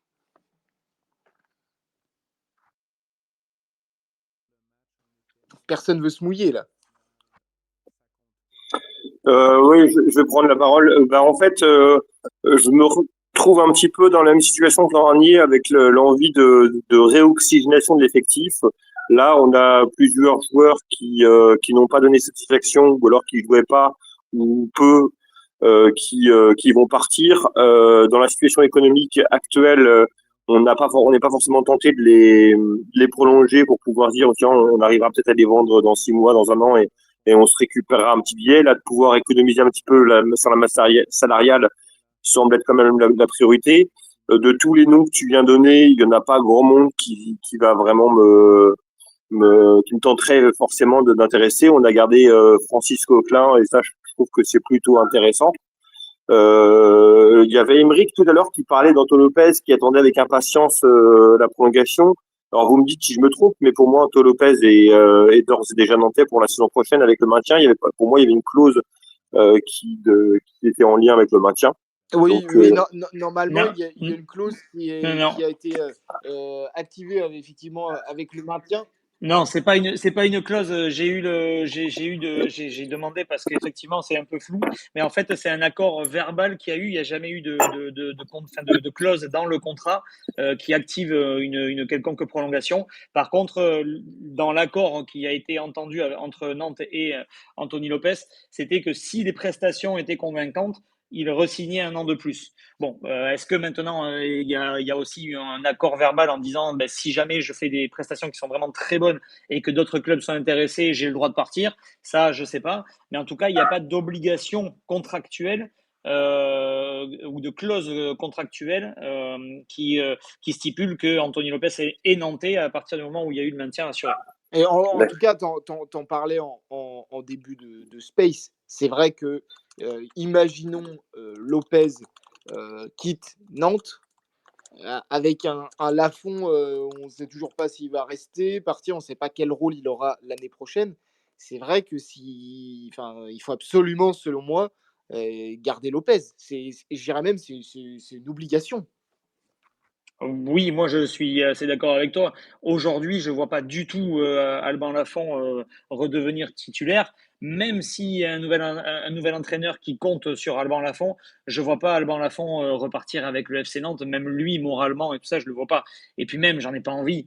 Alban Lafont, ça y est, tout le monde sait, même un supporter depuis un an du FC Nantes, il a compris que Alban Lafont, il avait la tête clairement ailleurs mentalement, moralement, psychologiquement, psychiquement, il est plus nantais, Alban Lafont. Il est déjà ailleurs. Donc faut arrêter d'insister. Il faut qu'il parte. Point. Et d'ailleurs, Lafont fait partie de ces nombreux joueurs sur le marché des transferts, entre guillemets, comme beaucoup, hein. D'ailleurs, vous, s'il y avait un joueur, justement, qui n'est pas en fin de contrat, pas dans ceux que j'ai cités en préambule, qui, selon vous, ouais, devrait vraiment partir, et limite, vous serez prêt, comme tu l'as dit, Emeric, tout à l'heure, à l'amener à l'aéroport Nantes-Atlantique. Vas-y, Jean-Charles. Castelletto, qui a encore 2-3 ans de contrat, si je ne m'abuse, qui est le flop d'Emeric, mais bon, je pense qu'il aurait pu être le flop de tout le monde. Et puis c'est le discours aussi un peu lassant. On peut mettre également dans ce moule-là un Pedro Chirivella, même si Chirivella a une belle cote ici. Le gros souci, c'est que mentalement, ce sont des gars qui sont plus armés pour faire jouer Nantes dans le top 10 du championnat. Donc effectivement, je pense qu'il y a beaucoup de gens qui sont déjà dans leur voiture et qui sont en direction de l'aéroport de Nantes-Atlantique pour certains de ces joueurs, quoi. Toi, Clébar, qu'est-ce que tu en penses? Est-ce qu'il y a un ou deux joueurs que tu aimerais voir partir ou même un ou deux joueurs qui sont sur le marché mais que tu aimerais conserver? Alors là, gros dossier. Gros dossier. Voir partir. On va pas avoir beaucoup d'arrivées. Hein. Je pense qu'il faut bien comprendre que le contexte économique est quand même particulièrement compliqué cette année. Donc, on va pas avoir beaucoup d'arrivées. Pour moi, l'un des principaux chantiers va quand même être la défense centrale. Le départ de Nathan Zézé est selon moi, selon les échos que j'ai, quasiment acté. Palois qui reste ou qui reste pas, de toute façon, il faudra pas que ce soit un joueur à plus de 5 titularisations et 10 apparitions, même si sa saison n'est pas vilaine. Je pensais que tu c'est pas... allais dire 5 minutes dans la saison. Non, non, il a fait le taf cette année, si tu veux, mais c'est clairement pas l'avenir du club. Et puis, si on veut pouvoir proposer un autre jeu, je pense qu'on a aussi besoin d'avoir un défenseur qui est pas uniquement bon quand il est dans ses 20 mètres, quoi. Il y avait Castelletto que tu évoqué. Moi, si Castelletto, on lui met une petite piqûre de rappel et de lui dire, bah, écoute, mec, si t'es pas bon, t'es plus sur le terrain et que donc, comme je vous dis, qu'on va pas pouvoir recruter tant que ça, s'il rentre dans la rotation, pourquoi pas, tu vois. Moi, ce que je souhaite surtout, c'est qu'on arrive à garder Mathis Sabine parce que pour moi, la vraie problématique de cette saison, ça va être de réussir à dégager 40 millions, de réussir à dégager 40 millions sans forcément, enfin, tout en gardant un effectif compétitif. Donc, on sait qu'on a des Lafont, on sait qu'on a des Nathan Zézé, comme je disais tout à l'heure, on sait on a Moses Simon, qui, je rappelle, lui, il lui reste plus qu'un an de contrat, donc il faut absolument pour moi qu'il parte cette année parce que il y a peu de chances qu'il prolonge et l'opportunité de le voir partir libre l'an prochain, moi, mais insupportable parce qu'il y a quand même un petit chèque à récupérer. Donc, je reprends mon déroulé. Je parle de Lafont, Moses Simon, Zézé, Mostafa Mohamed. Là, déjà, les 40 millions, on n'en est pas loin. Mais si ça le fait pas, il y a toujours possiblement les options d'achat de Ganago, de 4 millions 5, de Lamine Diack, de 2,5 millions. Et puis avec le retour de Coquelin, il y a aussi possibilité d'avoir un Douglas Augusto qui parte. Et là, je pense qu'avec tout ce que je viens d'évoquer, les 40 millions, on les a. Et donc, du coup, il y a la possibilité de pouvoir garder un Baptiste Sabine, éventuellement Chirivella, si c'est Chirivella qui reste et Douglas Augusto qui part. Et d'avoir une colonne vertébrale intéressante avec les jeunes et puis peut-être quelques prêts. Toi, JC, tu souhaites réagir? Tu penses que cet objectif mis par le club de 40 millions de ventes, tu penses qu'ils vont l'atteindre facilement avec l'intérêt qu'il y a sur différents joueurs? Oui, oui, oui, je pense qu'ils vont l'atteindre. Ce qui est problématique, c'est qu'on n'arrive pas à sortir un joueur comme le Stade Rennais, comme Désiré Doué, par exemple, qui est vendu 50 millions, qui réglerait beaucoup de problématiques. Nous, on va être obligé de se déplumer, sans faire un jeu de mots, par rapport aux Canaries, par rapport aux 20 millions qu'on aura peut-être sur Zézé. En poussant Ablin, ça peut faire 20. Ce que je voulais juste rappeler, mais bon, je pense qu'on va y arriver aux 40 hein, pour répondre à ta question. Ce que je voulais juste rappeler, c'est que pour Ganago, dans son contrat, il y a une option qui est détenue par les New England en MLS pour prolonger le prêt déjà jusqu'en décembre 2025. Donc ça, c'est lié à la saisonnalité qui est différente des championnats européens. Donc Ganago est pas ridicule a priori du côté de New England. Il a encore fait une passe décisive il y a quelques jours, donc il y a de fortes chances que Ganago ne rapporte pas d'argent, mais que son prêt soit prolongé, à moins qu'il décide de l'acheter directement. Et on parle beaucoup des départs, hein. On sait très bien que ça va être encore une fois le chassé-croisé. Vous, à quel poste serait la priorité pour vous à recruter? Toi, Paul?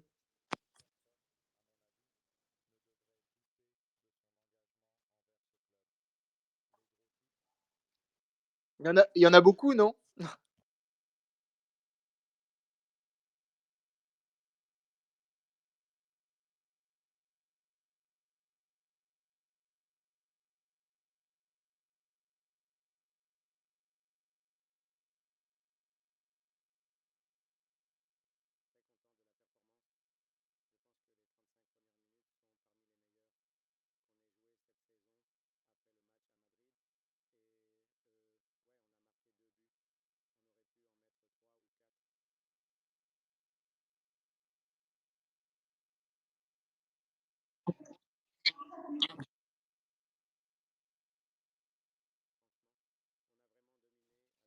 Benny Traoré.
Et j'aimerais juste Vol, est-ce rebondir. que tu as en tête des défenseurs jeunes qui pourraient éventuellement se rapprocher de l'équipe 1 là, parce que bon, on a quand même évoqué qu'il allait y avoir pas mal de départs. Et on pense notamment à Doucouré qu'on a vu sur les derniers matchs. Est-ce que tu penses qu'il y en a d'autres qui sont assez proches?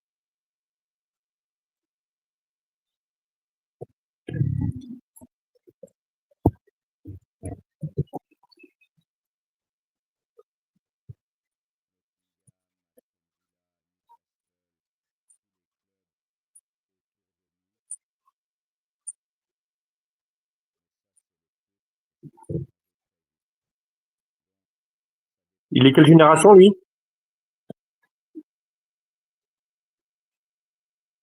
Ok,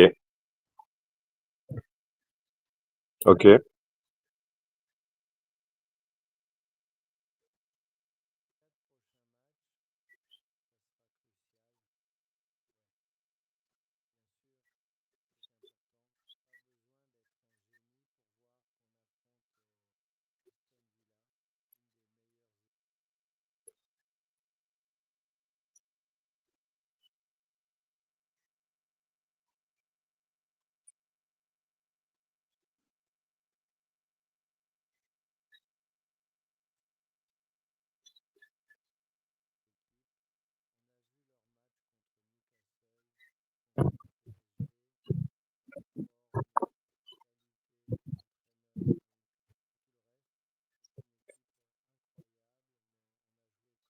Je peux intervenir, Mathis? Évidemment. Oui, je voulais rebondir. Est-ce que vous vous souvenez qu'il y a un joueur qui venait de la réserve qui a fait un arrêt sur sa ligne qu'on n'a plus jamais vu après? En défense, ouais. Ah, ça va, je fais travailler votre mémoire, les jeunes. Même prénom qu'un journaliste connu de Nantes qu'on a évoqué depuis le début. Voilà. Émeric, Clébar, ça dort ou quoi là? David Luiz. Je pense à Cabandier, mais il s'appelle pas David.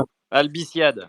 Alcibiade? Non. Alcibiade. Bah oui, Alcibiade. ouais, ok. Je sais pas si ça vous parle, mais bon, ça porte pas forcément chance d'arrêter un ballon sur la ligne de but, en tout cas.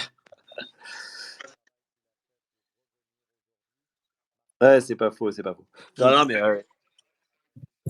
Ouais, plus sérieusement, je pense que Paul a raison, mais le mercato, faut se dépêcher. Mais les clubs sont surtout focus sur le fait de rentrer des sous.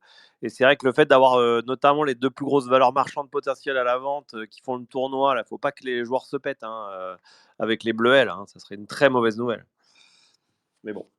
Et justement, avec cette situation financière, on sait très bien que tous les clubs de Ligue 1 sont en grande difficulté à cause des droits télé. Il va y avoir peut-être dans les prochains mois, prochaines années, des rétrogradations pour de nombreux clubs de la part de la DNCG. Est-ce que vous pensez que avec la baisse du budget, est-ce que vous pensez qu'on va encore se retrouver, que le FC Nantes va encore se renommer le FC Prêt, Emeric? Alors oui, c'est possible, et d'autant plus que ça dépendra des ventes, toujours pareil, que l'on fait, et des joueurs qui sont en fin de contrat et qui partiront. Il faut alléger la masse salariale. Alors je sais que certains m'ont ri au nez quand j'ai parlé de la nouvelle recrue, le gardien qui vient de signer, quand je disais ben, voilà, on n'a toujours pas d'entraîneur, et tout le monde m'a dit oui, mais c'est un troisième gardien, on s'en fout.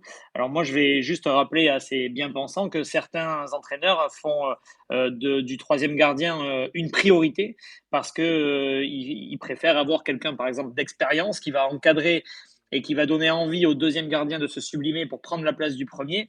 Et le choix de troisième gardien, c'est un choix qui est pas si anodin que ça. Il y a 1000 exemples, donc je pourrais en citer pendant toute la soirée des exemples comme ça. Celui qui me vient le plus à l'esprit, c'est celui qui a eu au PSG pendant pas mal de temps. C'était premier, deuxième, troisième gardien. Il y avait des noms. Et c'était pas seulement pour avoir du nom, c'était pour encadrer les autres gardiens. Et d'autres coachs font le choix aussi d'avoir comment dire, un troisième gardien, un jeune qui pourrait éventuellement monter petit à petit. Là, on va chercher un nouveau gardien, donc même si c'est un petit salaire par rapport à ce que ça représente dans le monde du football, ben, ça rajoute un salaire, et il faut déjà se séparer de pas mal de salaires et récupérer pas mal d'argent pour pouvoir aller chercher des joueurs. Donc tout ça pour répondre à ta question, je pense que dans un premier temps, il va falloir vendre et alléger la masse salariale. Et ensuite, on pourra voir si on se dirige uniquement vers des prêts, sachant que c'est limité. Alors, je ne voudrais pas dire de bêtises, mais il me semble que c'est limité à 5 prêts pour l'équipe 1.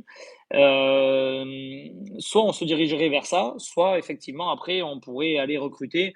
Mais de toute façon, c'est sûr et certain qu'on ne pourra pas mettre 10 ou 12 millions sur un joueur, comme là, ça a été le cas avec Mathis Sabine, par exemple.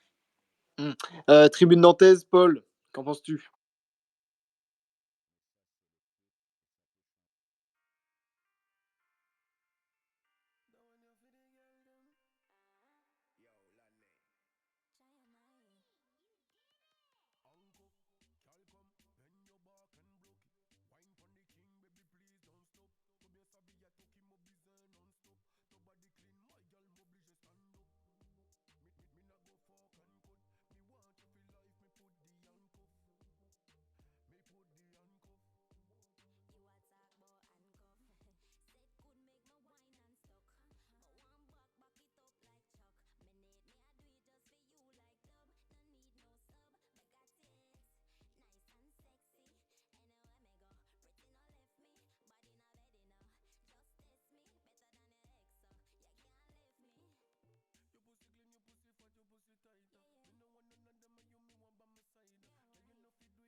Pe- Peut-être que c'est une théorie, hein, peut-être que c'était un accord qui avait été passé en janvier ou alors il y a 2-3 mois et qui a été officialisé en fin de saison. C'est certainement ça. Oui, mais l'intérêt n'est pas non plus très élevé au vu, même si Emeric et toi, tu vous dites que le troisième gardien, ça peut être important. Enfin, je ne sais pas ce qu'en pensent les auditeurs, mais c'est pas le troisième gardien qui va changer la saison du club. Ça.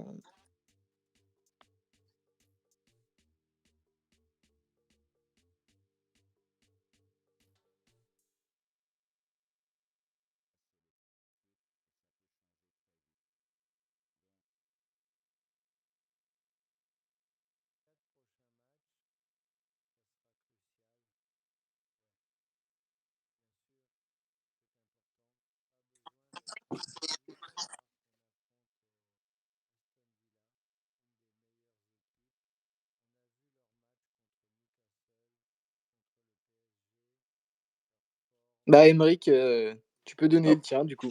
Oui, voilà, mais voilà un peu résumé ce qu'a dit Paul, mais c'est vrai que en fait, moi, ce que je soulignais par rapport à ça, c'est pas tant le fait que on prenne ce joueur-là que moi personnellement je ne connais pas du tout. J'ai eu des échos, mais je connais pas du tout. Je dis pas que c'est un mauvais gardien ou quoi que ce soit. Je dis juste qu'effectivement, ça me semble très étonnant d'aller valider un profil pour l'équipe professionnelle, pour l'équipe 1 quand tu sais même pas quelle orientation tu vas donner à ta saison prochaine. Là, on parle même, là, si on revient sur les profils qui ont été étudiés, ou en tout cas qui ont fuité un petit peu dans la presse. Si tu parles de Pierre Sel, si tu parles de Luis Castro, à la limite, il y a une idée qui peut éventuellement ressembler. Mais là, on parlait tout à l'heure, je vous entendais parler d'Antonetti, de Montagnier, de Dupraz, de tous ces mecs-là. Ça n'a plus rien à voir. Donc du coup, comment est-ce que qui c'est qui structure tout ça? Moi, il faut d'abord savoir qui c'est qui est à la tête de l'effectif professionnel, et puis après, tu peux savoir si en troisième gardien, tu veux prendre un jeune du centre de formation ou au contraire un vétéran pour encadrer ton 1 et ton 2. Après, effectivement, si tu as Anthony Lopez qui reste, bon, ben, peut-être que tu n'as pas besoin d'un vétéran en troisième gardien, et donc ce que je disais tout à l'heure tombe à l'eau, et donc que tu prends la deuxième option que j'évoquais tout à l'heure, un jeune. Mais on ne sait même pas si Anthony Lopez reste, on ne sait même pas qui est le nouvel entraîneur et on ne sait même pas qui a validé ce troisième gardien. Donc c'est quand même, encore une fois, commencer ou en tout cas aborder une nouvelle saison en boitant. Quoi. C'est encore une fois, là, c'est très bancal. Quoi. C'est vrai que c'est assez surprenant. JC, tu. Oui, bah, je reviens. Ce que disent Paul et Emeric, c'est sur la méthode, en fait. La méthode, on est un peu à l'envers. Effectivement, on n'a pas de coach et il faut que ça avance très vite. C'est pour ça que la nomination du coach que j'ai évoqué tout à l'heure, il faut que la fumée blanche de la Jonelière, là, le conclave, là, j'espère qu'ils font que ça et qu'ils profitent pas des crêpes ou de n'importe quoi sur leur bateau à Saint-Tropez pour Valdemarquita. Il faut vraiment qu'ils se bougent pour que lundi ou mardi, le coach soit officialisé, pour qu'il n'y ait pas déjà des tensions qui naissent si par exemple il prolonge Coco 2 jours avant que le coach signe. Quoi. En tout cas, ça va être encore un été rempli de chamboulements. Je vais vous poser une dernière question, mais avant, je préviens, on va organiser un petit quiz de 5 questions sur la saison. Du coup, si vous, les auditeurs, vous voulez monter et participer à ce quiz pour conclure la saison sur un petit jeu, tout simplement, bah, n'hésitez pas à demander la parole. J'en ferai monter un ou deux. Donc, ça sera le plus rapide, hein, pas de préférence. Donc, n'hésitez pas à demander. Mais avant, les gars, je pense qu'on peut repasser sur Clébar. Est-ce que tu as de l'espoir pour l'année prochaine en termes de pourcentage? Si 100% ça serait le maximum d'espoir et zéro, une totale désillusion, tu serais à combien, toi? 75. 75%. Donc, tu Ben restes oui, parce que optimiste. ben oui, mais je suis atteint d'escorite aiguë, moi. Tous les ans, d'une fois qu'on est sauvé, je me retrouve avec plein d'espoir et je vois toutes les choses positives et j'envisage tous les scénarios positifs, mais je pense que c'est aussi ça être supporter. Donc ouais, je suis plein d'espoir, mais tout va dépendre du nouveau coach parce que si on a un Antonetti, mon espoir va baisser à 25 hein, ou peut-être même encore moins. Et puis, si on a un Pierre Sage, il va pouvoir monter à 85 peut-être, je ne sais pas. Mais ouais, je suis plein d'espoir. Puis là, au moment où on parle, on peut être que plein d'espoir parce qu'il y a encore, on va dire, le champ des possibles. On a une génération par rapport au contexte des autres clubs. On a quand même un vivier dans le centre de formation qui est quand même pas inintéressant. Hein, ce que réalisent les jeunes du FC Nantes depuis quelques années est quand même loin d'être anodin. Et puis, et j'espère qu'on va pouvoir un petit peu s'appuyer dessus. Attention, je crois qu'Emeric l'avait dit, et puis d'autres hein, d'ailleurs, Paul aussi.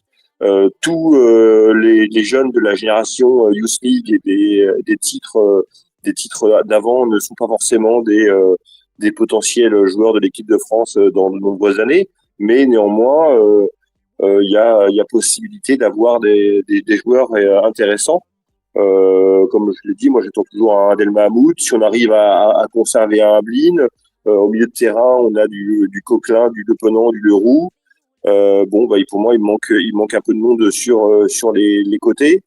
Mais si on arrive à remobiliser un Santon, on sait qu'on a quand même un bon arrière droit. Donc, ouais, un bon coach et puis quelque chose une mayonnaise qui prend bien et why not?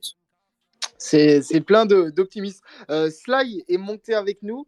Est-ce que, déjà bonsoir, et est-ce que tu souhaites réagir sur ce qu'on a dit depuis 1h45 maintenant ou donner tout simplement ton ressenti pour cette saison prochaine?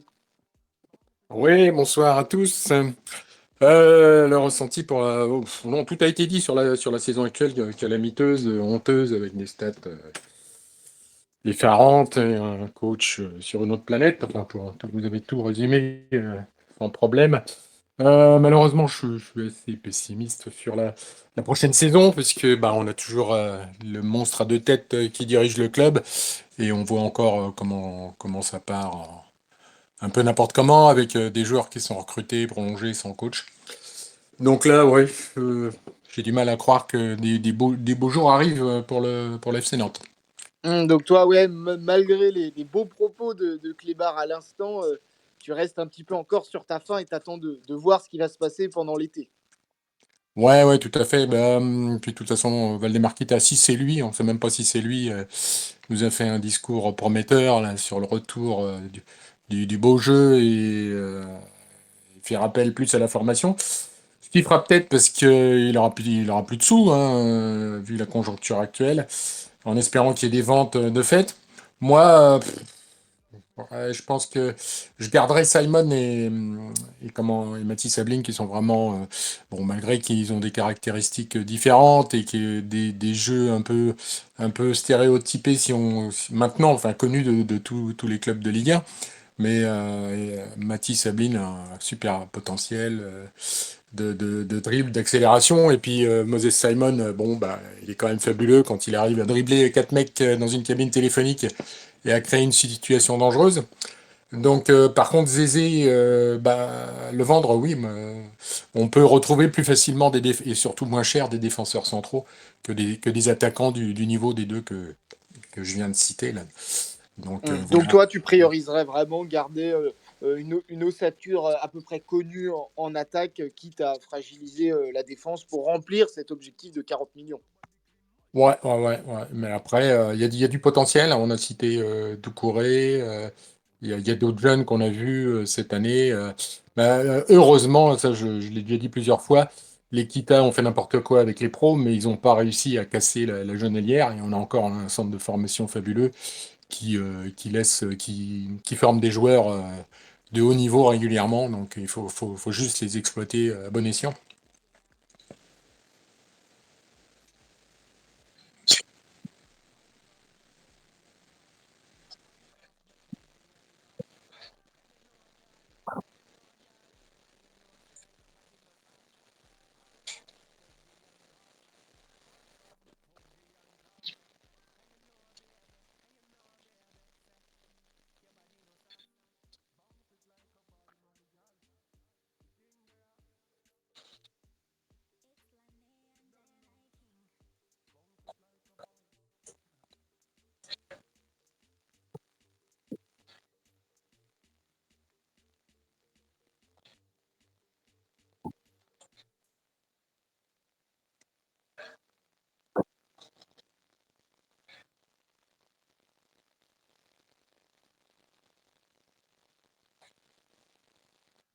Non, mais je suis tout à fait d'accord hein, sur la formation. Le boulot qui est fait est encore formidable. Hein, donc, c'est le point positif pour l'avenir, à la limite. On pourrait faire un parallèle avec la fameuse génération 95-96, 95 et avant plutôt, en espérant que pas mal de jeunes montent en équipe première, quitte à faire une saison tout à fait moyenne, une première saison tout à fait moyenne, et puis finir par produire du jeu efficace, être complice sur le terrain et refaire relever le niveau de l'équipe pour pourquoi pas accrocher une place européenne sur 2 ans, au bout de 2 ans. En tout cas, Sly, merci d'être monté. Du coup, tu vas pouvoir avoir l'honneur de participer au petit quiz. Donc, on va pas faire de demander la parole. Hein. Vous laissez votre micro activé. Le premier qui répond une bonne réponse aura le point. Bon, C'est le public qui juge. celui qui finit avec le plus de points, qu'est-ce qu'il pourra avoir comme cadeau? Vous avez une idée? Un abonnement d'Azone. Oh bah c'est sûr, Et pour voilà, l'année prochaine, et ça va voilà. servir. Voilà, Clébar, toujours un temps de retard. Il va regarder sur DAZN le basket français. Il vient de s'abonner là. Il vient de s'abonner. Non, c'est un- Ouais. Non, mais C'est c'est un bien, autre- Clébar. L'année prochaine, tu regarderas Pau Orthez contre Poitiers en basket. C'est bien, c'est sympa. Mathis, je peux répondre éventuellement. Alors, je sais pas si la première journée de championnat pour certains, et je sais qu'ils n'habitent pas forcément là, on pourra essayer de se retrouver pour boire une petite bière, parce qu'on sera encore en Ligue 1, donc ça sera pas contre Troyes, Guignon ou je ne sais où. Et si c'est courant août, pourquoi pas une petite pinte de bière s'il fait chaud autour du stade. Exactement, ça sera un plaisir. Ouais, je sais. Ouais. Ouais, c'est vrai que une ou deux pintes de bière, ça serait une belle récompense pour celui qui gagne ce quiz. Alors, on va commencer. Il y a 5 questions. Vous allez voir, c'est pas très compliqué hein, si vous avez bien suivi la saison cette année. Alors, la première question, c'est contre quel club allemand le FC Nantes a-t-il perdu en match de pré-saison? Fribourg. Non. Non. Hertha Berlin. Non. Oh là là, j'ai un trou là. Schalke. Non. Hambourg. Hambourg. Un point pour Emeric. Putain, il a gratté avec Internet là. Oh là là. Et on entend le clavier là. Et d'ailleurs, bravo. Il me semble, je ne veux pas dire de conneries, mais il me semble que Mahmoud marque sur ce match. Ouais, c'est une défaite 4-2. Alors, je ne sais plus qui a marqué. 4-2 mais bon, ah ouais. C'était de bonne augure. Donc, un point. Oui, c'était de bonne augure. Ah oui attends, je me souviens maintenant même du scénario. On prend une valse de but à la fin. Mais on prend pas les 4 buts de genre à la 90e et tout là? Ouais, il me semble que c'est ça. Ils se prennent 4 buts en 15-20 minutes de mes souvenirs. Voilà. Ouais, voilà. Et en plus je vous ai un petit peu aidé parce que la vidéo du fameux grosse déception, elle commence par celui-là. Donc, ça montre que cette saison commençait très mal. Même si, vous allez voir... C'est pas le fameux bonjour tristesse, là? Voilà, c'est ça. Même si, bon, la saison, au début, comme on l'a dit tout à l'heure, a démarré correctement, mais quel joueur a marqué le premier but cette saison? Moses Simon. Mahmoud en amical. Pour moi, j'ai dit pré-saison contre Hambourg, donc la saison, c'est saison Ligue 1. Donc, C'est du loft, Emeric. Ok, pardon. Donc, je donne le point à Clébar. C'est effectivement Moses Simon contre Auxerre. Donc, un point pour Clébar et un point pour Emeric. Donc, celle-là, elle est plutôt marrante. Un joueur a réussi l'exploit de se faire expulser 2 fois cette saison. Mais de qui s'agit-il? Castelletto. Oula, là, j'ai pas pu. C'est bon, ça. Attends, Non. je suis pas... C'est moi. Écoutez, regardez la VAR, c'est moi. Qui a... Sly qui a donné la bonne réponse. T'étais hors jeu, Clébar. T'étais hors jeu. Mais je vais pas réussir à entendre parce que vous avez tous crié des noms. Donc, qui a dit Coco en premier? Soyez honnêtes. Moi, je l'ai entendu.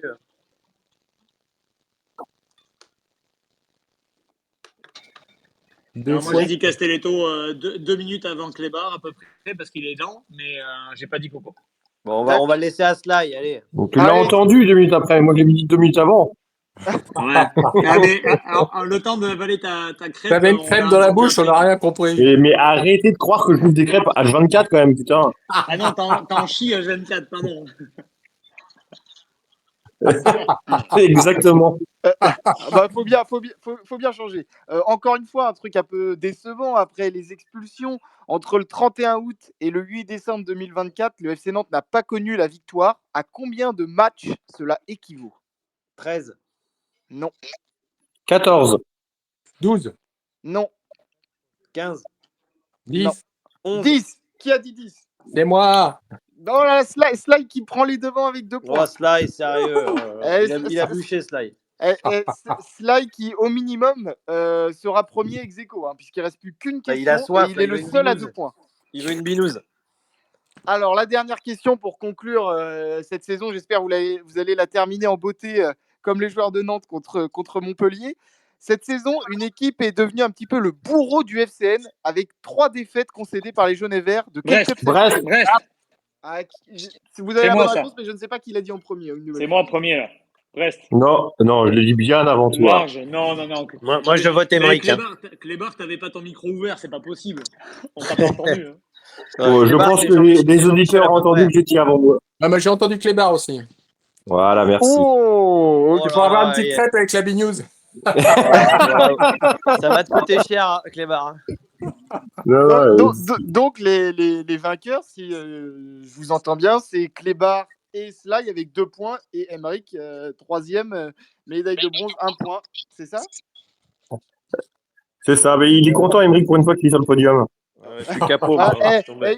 Il est sur le podium, mais les deux personnes derrière lui ont 0 point. Donc, c'est un peu Nantes avec le maintien, quoi. C'est Voilà. les plus nuls qui nous ont permis d'être sur le podium. Ouais, Je suis désolé. Mathis, quand tu réécouteras le space, tu t'apercevras que j'ai été devant sur les 2 dernières questions. Donc, normalement, je dois finir à 3 points, hein, mais bon, c'est pas grave. Le problème, c'est que t'as le Texier à la barre. Hein. Ouais.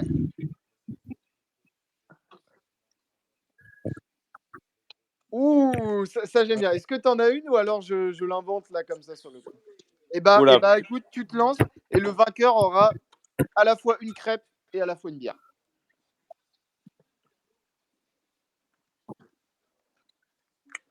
10. 10. Oh, là Clébar, là, il avait Clébar soif. qui est déjà habitué à manger des crêpes qui va s'enfiler une autre. Sur le fil, sur le fil. Ouais. En tout Je dirais plus 10 sur la fin, moi. ouais, ça, c'est sûr.